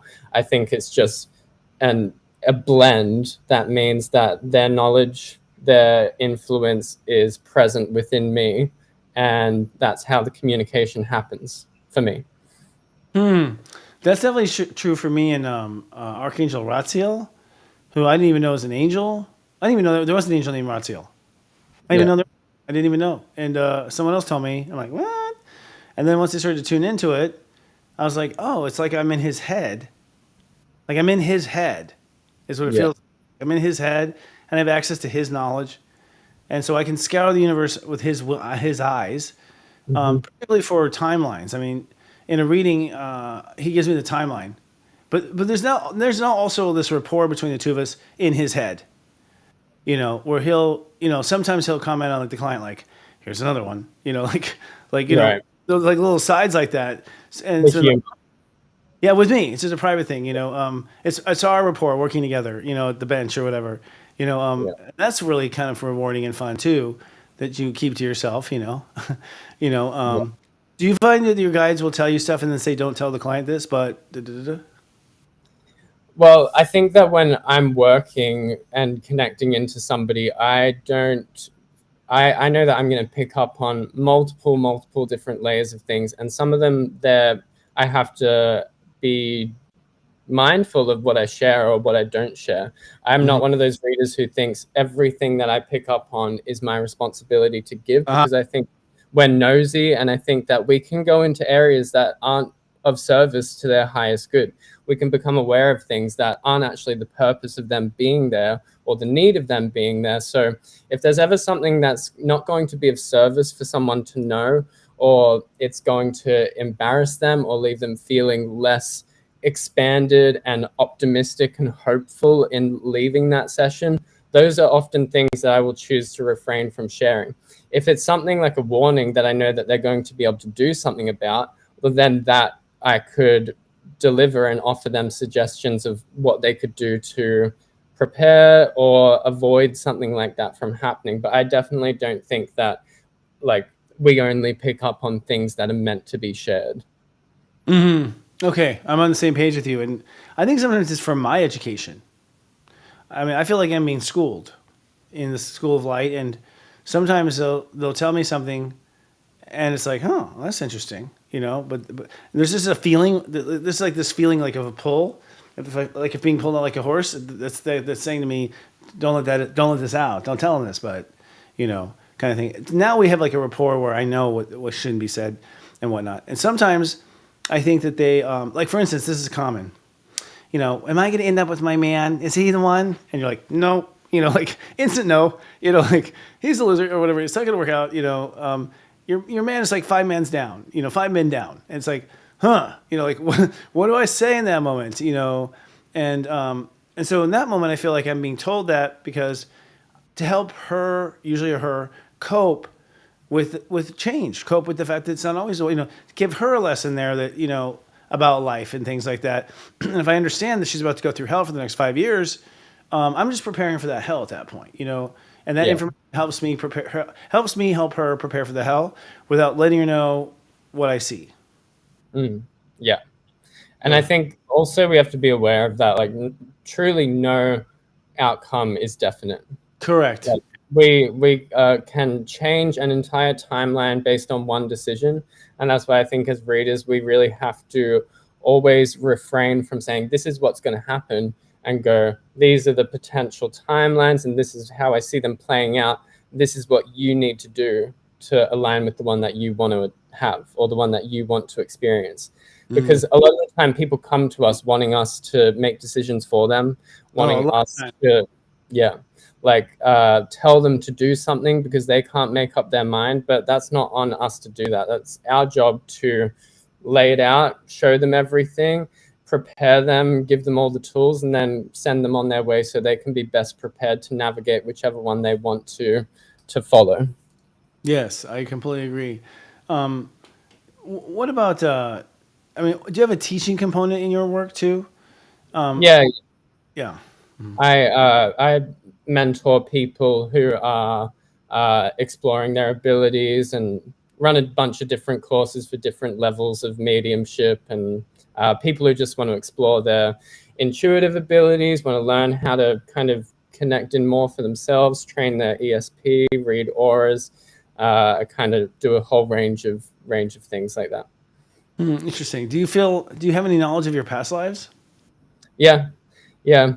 The most interesting one that's been confirmed for me was that I was my mum's brother who passed as a baby. Oh wow. And he was like a cot death. It was really tragic. My grandmother's latest son. And my grandmother and I have always just been like so incredibly close, had the most beautiful relationship. And I was the youngest of the grandchildren. She ended up having the most one-on-one time with me when my parents were traveling, and there were a lot of synchronicities, but the most amazing one was that his name was Dean, Dean, That's and my crazy. name is just one letter different. Just change the D to an S and that's me again, which was completely unintentional, obviously, but it kind of came to me in a way where I realized, saw my grandmother coming towards me, younger than I knew her to be, and then I knew I was in the spirit world, watching over all that tragedy and loss that had happened, and making a decision like I need to come back to her in this lifetime. I need to mend what she's lost. I need to come back into her life, and obviously it was something that was meant to happen, but something that was also meant to be kind of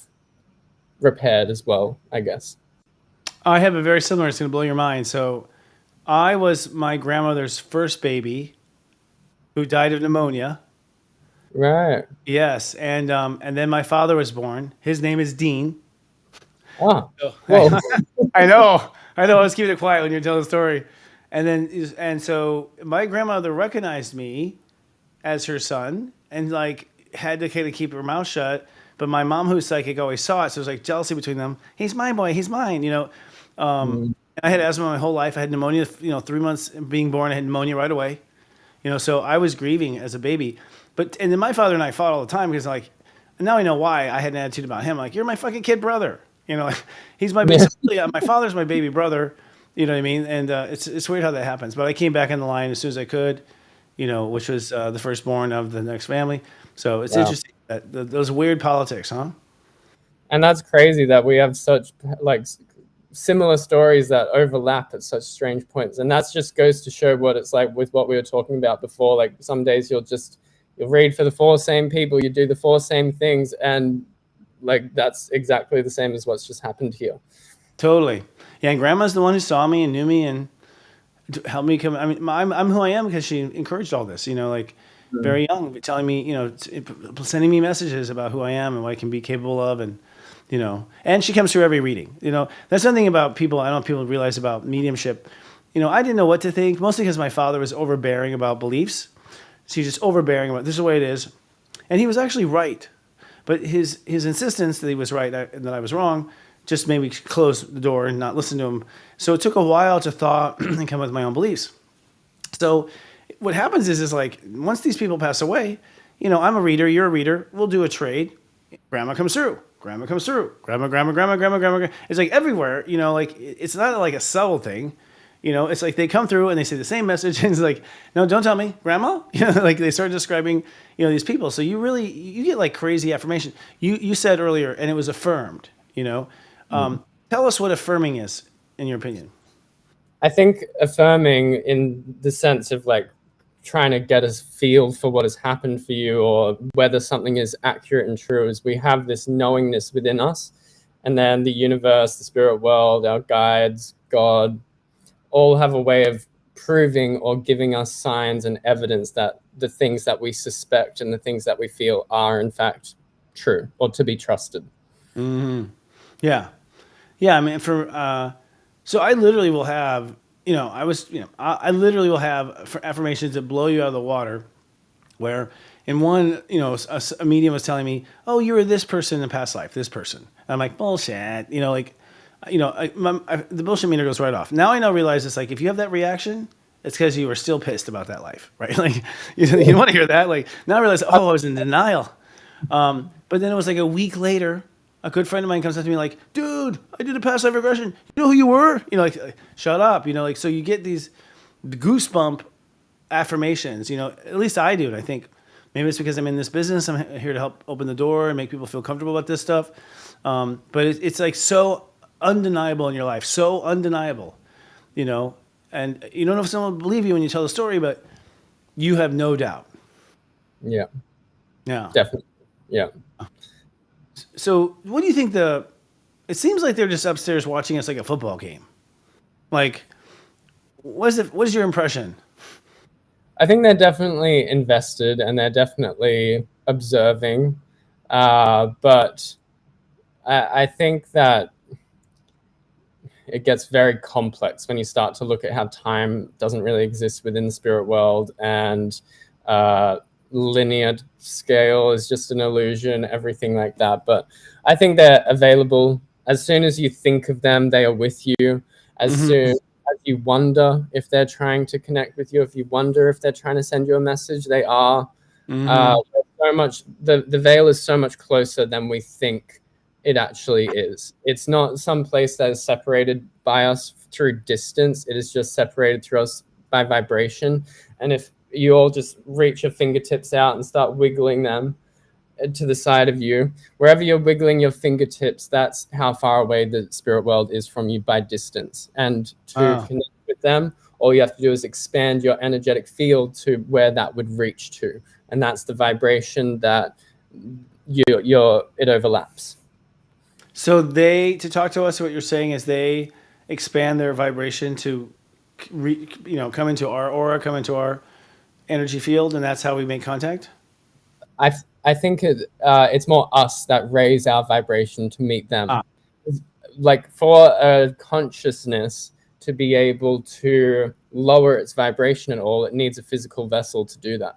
It needs to be able to ground its way in somehow to a lower vibration. So we're the ones who have a bit of both. We don't have they don't have the body, they don't have the ability to kind of move between vibrations. They're in that pure place always, without exception. And we're the ones who have to meet them where they are at so that we can communicate and overlap with them. Do you abuse your power and like dial into dead celebrities, like check in anything kind of? Yeah. Well, I often, like with my group, with my mentorship groups, I love to open up and say, like, okay, who's out there today? Who wants to come and work with a group of mediums? And then I'll get a feel for someone that is pretty well known or that everyone will be able to maybe recognize, hopefully. And then I'll invite them in and say, okay, we're working with a particular consciousness today. Describe their personality, feel into their life story, see what comes through, see what symbology, what messages you get, guide them through all of that, and then see if they can end up at the result of who we are connecting to. And it's amazing the affirmation that those souls are present with us in that moment, because inevitably the group will all end up at a one person as the decision, and they've never got it wrong as a group. Interesting. I know I've had particularly when I was drinking a lot, like when I was drinking a lot, like I've had some dead celebrities come in and I'm just like, no, but then I go research the next day, like, wasn't shitting me. It was, and I'm like, why are you interested in what I'm thinking? So it's pretty interesting. I've been in a few arguments with some too.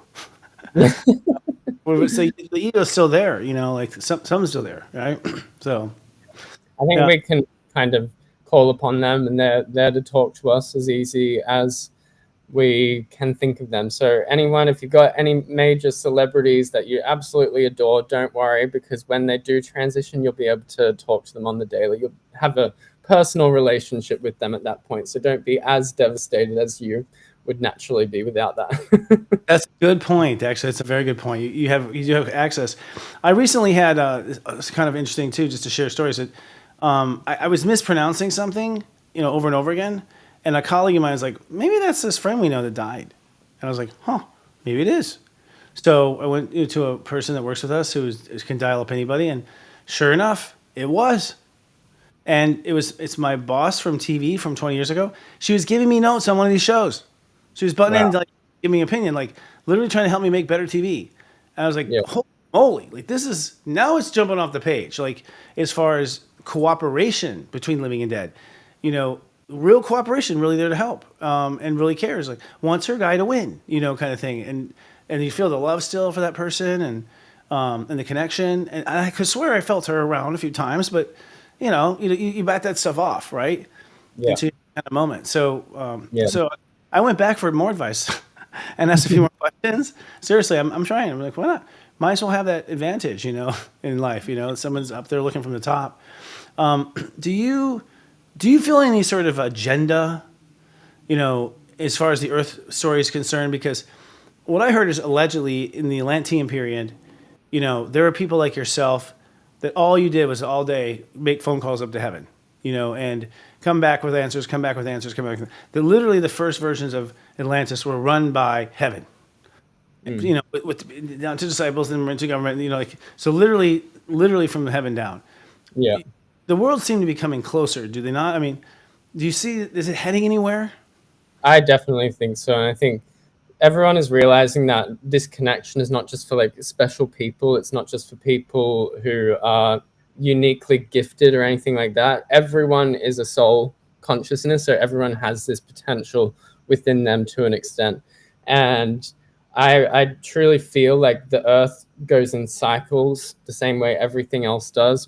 And as beings that incarnate here, we know that there's going to be this beginning, this middle ground, this rise, and then maybe staying there for a while, and then a fall and a reset and a start over again. And I think that the last time before that was, you know, but before now was the Atlantean, Lemurian time. But I think that it would have happened time and time and time again before that as well, that there's just no evidence of at all anymore. Yeah. And are you in contact now? That brings up galactic ideas. You know, I wasn't very galactic till I was maybe in my 40s, and then information starts coming in about who I was in the past life, and it's, you know, my company's name's Serious Joy, and it was serious. I'm like, oh shit. I mean, I thought I was being clever, you know, like I'm getting goosebumps now.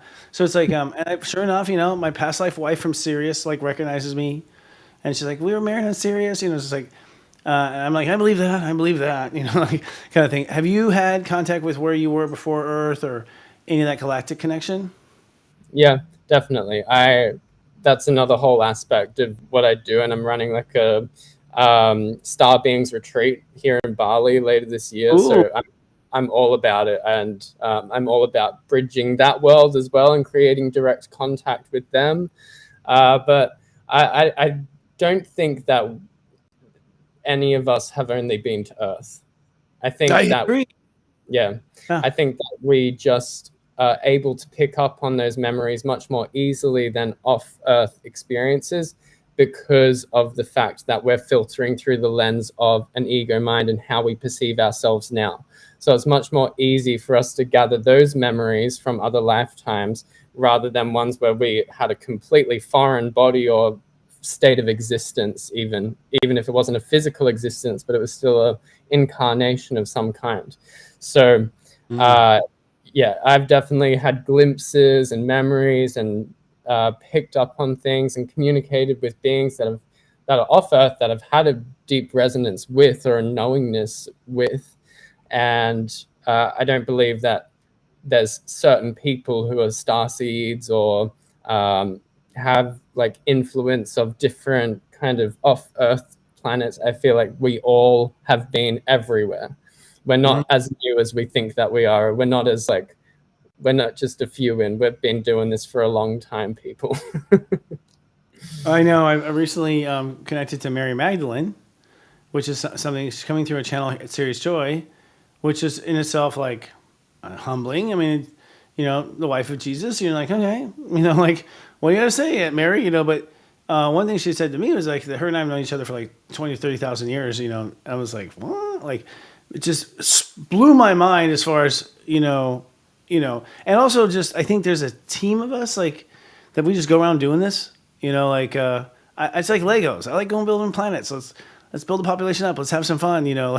You know, to me it's like a play. It's like theater, you know. Like there's a part of my soul I know just bounce from planet to planet and have fun like that. I know that. I don't know what they all are, but I know that Earth. I remember the day. I have one memory where I was an alien looking at them, and I'm like, I'm doing this next. This is gonna be fun. Like I remember. Like one little memory, I was like, yes, I'm going to be a human. This looks cool. You know, like this is the next thing to do, guys, you know, kind of thing. So I feel that. But I do feel like there are people who just came. Like I think Elon Musk just came over a couple lives ago. Like, you know, he seems kind of new. Yeah. I think from what Spirit has influenced me to see is that for us to truly evolve, we have to experience both ends of the spectrum. And I think the most advanced souls have also been the ones who, well, advanced, if that's what you want to call it, have also left very negative imprints on the earth at times as well. And I think that to expand, you have to expand in both directions. You have to experience and understand each end of that scale to be able to truly, truly have that evolution. So, yeah, could be first couple of goes, or maybe like someone like that who's having a certain impact has had a very, very different impact at another time that has been of a similar scale. Yeah, I believe that too. I mean, I no longer get so, I mean, I don't want to hurt anyone's feelings, but I'm not so worried about murder anymore and war, because it's like, oh, everyone has to do that. You know, I did that, you know, 20 lifetimes ago I was doing that. I took that class, you know, it sucked. I didn't like it, but, you know, I don't think anyone gets out of it. You know, you had to, you know, and even if you're murdered innocently, you have to be a murderer next. It doesn't matter about right and wrong. You have to learn what it's like to be the person that killed you. And it's like, you know, that's how, it's like a drama class. You got to play both roles, it seems like. And it's not even a judgment. This is the way it is. If you're going to do this one, you're going to do the opposite. Yeah. Yeah, you see that too. Your soul knows all the trials and tribulations that are possible in coming here, and it chooses to come here anyway and just to experience something. So I definitely agree that we find ourselves in all different broad spectrums, and people who think that they've only had these really beautiful lifetimes and have only left positive impacts, I think shutting off from another whole layer of them where they have been here doing other types of things as well. But we don't want to see ourselves in that way. Like it's not right. Conducive to the nature of our ego to want to go, well, what were the terrible things that I've done? Yeah. I like playing the bad guy. I just don't like that character. As an actor, I just playing that character. It's not as much fun, you know, for me. So I get that. But you can feel that there's a resonance. Like even when people are mean or whatever, to me, I'm like, I know what that's like. You know, like there's a knowing there. I know, even though I'm hurt. And a lot of times I have people come in who feel victimized, you know, and then we get into the reading. I'm like, you were a bastard in your last life, like a real son of a bitch, like, you know, kind of thing. And they're kind of wide-eyed, bushy-tailed. Like, I'm like, I can't even imagine. It doesn't even dawn on them that was a possibility. A lot of times when you're getting really hurt, you were the one hurting. Yeah. And last time, so it's your turn, kind of thing. Which for me allows me to just kind of go on and not to worry too much about it and whatnot. So when you, how do I put this? For people who are listening right now, you know, watching this, what is the number one piece of advice you would give them if they're hurting over a loved one? Because I see people hurting so badly over it. And again, I don't want to sound like a jerk. I know grief hurts. Like, that's another piece I want to talk about, why grief hurts so much. But what's the first thing you would say to them and help them to heal from it in a way that's calm? It's tough because the way we connect is through elevated states of emotion. That is how we raise our vibration, to be able to feel our loved ones, to open the door for them to send us those signs and show us that they're there. So the ego has that nature to grasp on and to become something. So when we lose a loved one, there's a part of us that wants to go, this is my entire existence now. This is who I'm becoming. This pain is now me. And that leads you down a pathway where you're not going to be able to connect with them easily at all. So I believe that we need to observe our emotions. We need to be aware of that if we want to connect to them, we have to try and take a moment to remember them fondly, know that they are with us, think about those memories that do bring us joy without allowing them to take us down into the dumps and feel really terrible and overwhelmed and stuck within that grief again. But if you can allow yourself the grace to dip in and out of that grief as much as you possibly can, to take a moment to intend to connect and just feel that they're there with you, and remember what it's like to be in a loving space with them, to feel their love, to feel their joy, then those are the moments where they are going to be able to send a hello from heaven and prove to you that they are still there. But they can't do it if you become your grief. So try to not grasp onto it and allow yourself to move through the rhythms of it with grace and kindness to yourself. Brilliant advice. And what I've noticed too with death, there's some sort of an energetic cord that runs from the parent to the child, I feel. There's some sort of energetic cord. And when they both, when my father passed, I felt an energy drop, like boom, like there was a clear, like something was cut off, like that was there. And my body felt, because I was mad at him. I was like, good, you know? So my energy and my emotion was like, finally, the earth is mine, you know, like I don't have to deal with you anymore. So there was a gratitude there that was over, but there was also, my body went through a depression of the loss of the energy. Yeah.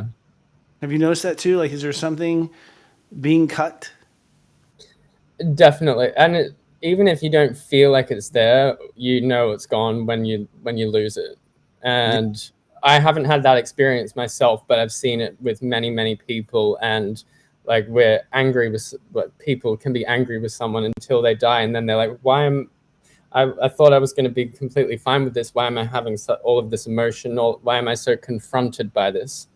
Right. So yeah, it's definitely any part of us that you have been born out of, you're a part of, you have been that intertwined with, even if it's been filled with anger and rage or resentment for a long time up until that, you still grieve it on a level that you might not have prepared yourself for. Yes, some sort of an energetic level that, it's a bit surprising when you think you're going to be fine or whatever. Yeah. So looks like you do so much at a young age. So I wonder where 5 years, I can't wait to see where you are, because you're doing so amazing at this age. I personally believe you must have done this in another life to have this much talent. Thank you.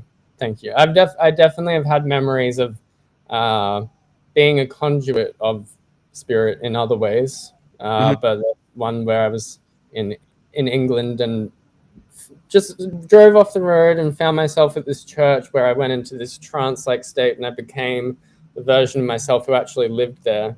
Wow. Yeah, and I saw myself there in more of a religious aspect, but doing a similar work in front of a church full of people. And that was intense. That was very, very intense. I had to go and lay on the grass for like 2 hours and just like absorb what had just happened after that, because it was so intense. And then I found out that this random little town in England, my grandparents and my dad lived there for a year when he was a child. So it was so strange. It was literally just like on a 4-hour drive, we're 2 hours in. Should we go for lunch soon? Yeah, let's take this and go see what the nearest town is. And that's where we ended up. That's amazing. And from what I understand, the memories of that life are stored in Earth consciousness right there at that location. So it's embedded in the consciousness of that area. So the return to that area is the downloading of the file, you know, and client after client after client, you know, they're like, I just feel like I'm going to Europe this summer. I don't know why. I'm like, okay, I'll tell you why. You were going to download something, and you're ready to process it or whatever. So yeah, I've actually stayed the hell out of Europe right now. I don't want to see that right now.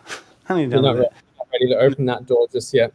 Yeah, well, anywhere that probably maybe, but yeah, anywhere that we have been as a creative consciousness that leaves energy, anywhere that we go, we imprint on environments, and then we find ourselves magnetized towards them unknowingly, and then we find ourselves there and we're like, why do I know this place, or why do I feel all of these emotions when being here, when I'm not seeing anything that is making that obvious to me? But your intelligence remembers whether you kind of know it, whether you're aware of it or not. Yeah, absolutely. And more people are waking up to that too. I've been really surprised and excited to see, 10 years ago when I started this, people are like, huh, they kind of give a funny look to me. Now they have a story to share. Like they've got their own thing. Like I used to be the only guy in the room telling these stories. Now everyone's got a story, about what they're picked up on and whatnot. So it's fun to see. I wonder what kind of a world, I wonder if we'll be in a world where like this, maybe these next wave of children, just full on memory of past lives. I wonder if we're going to erase our past life memories anymore.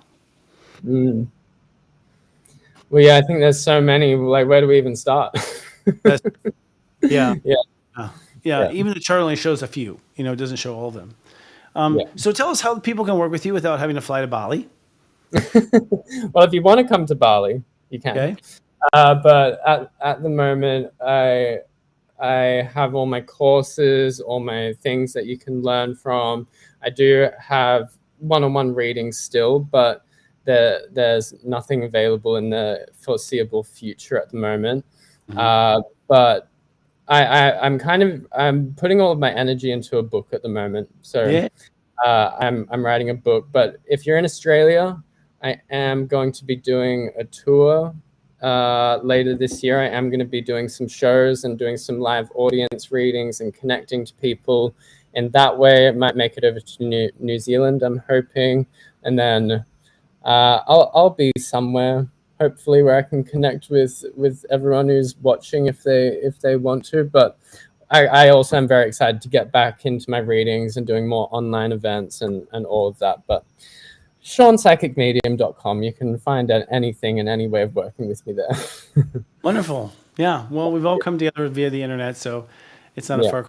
You certainly seem to have great acute knowledge of the experience of being, you're paying attention to the experience as much as you are what the experience is teaching you. So I would be very comfortable in your hands as a teacher, because it seems like you are really there with me empathically when you describe things. I feel like I'm being, I've got a diving coach with me kind of thing, whereas other teachers are just kind of like, this is how it works. And you're like, there's no personal, so.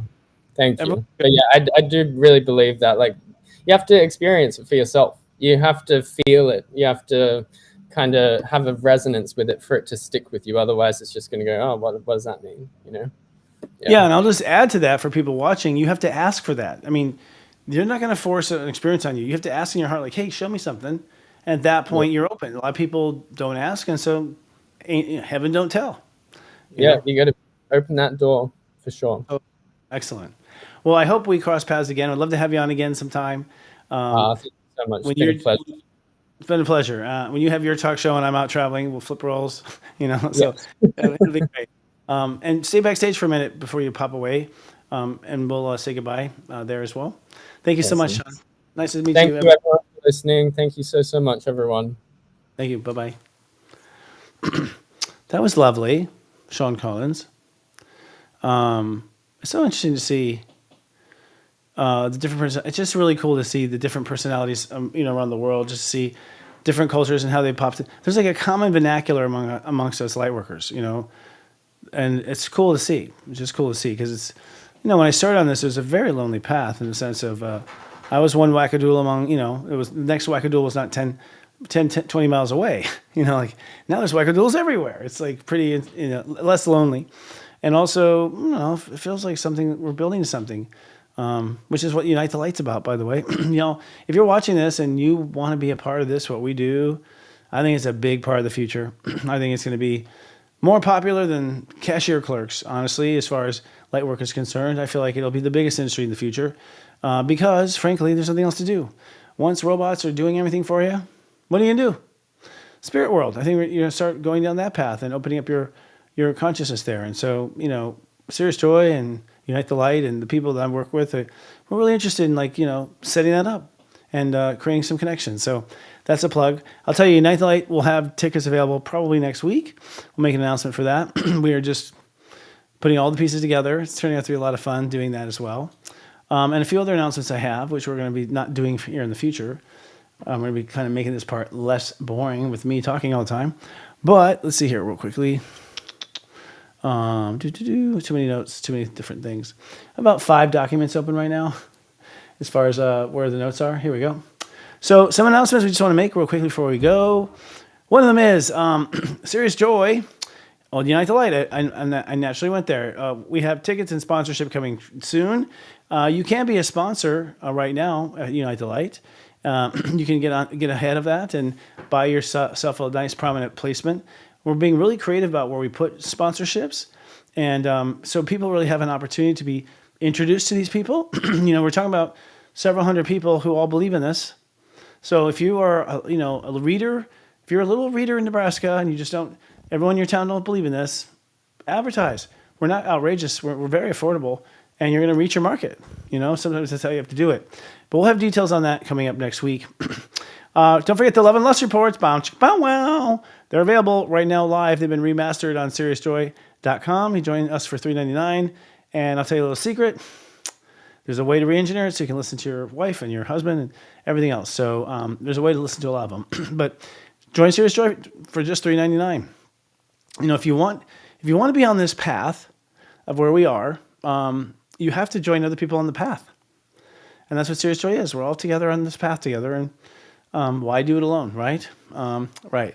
And then I noticed LOL. I might as well post LOL. Since it's not in my notes, but boy, Scott and I are having a good time. And this week he's taken off the hat and we found out what was underneath it. So Leaving Out Loud is where we kind of talk frankly and make psychic jokes and go there. We go there to the controversial topics. It's live every Thursday at 2 p.m. Eastern. No, 1 p.m. Eastern, 10 a.m. Pacific. But you don't have to watch it live. You can watch it after it's taped. It's a great time. And we have, this week we were talking about the nature of relationships and where relationships are going to go and grow.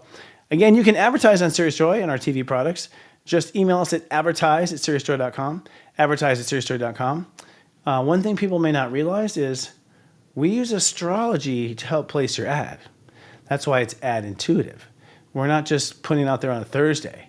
We're finding the best Thursday for you and your product. So this is where we're competing on a level, another whole quantum level that, Procter & Gamble, kiss my ass. I can't think of nothing. Mm-hmm.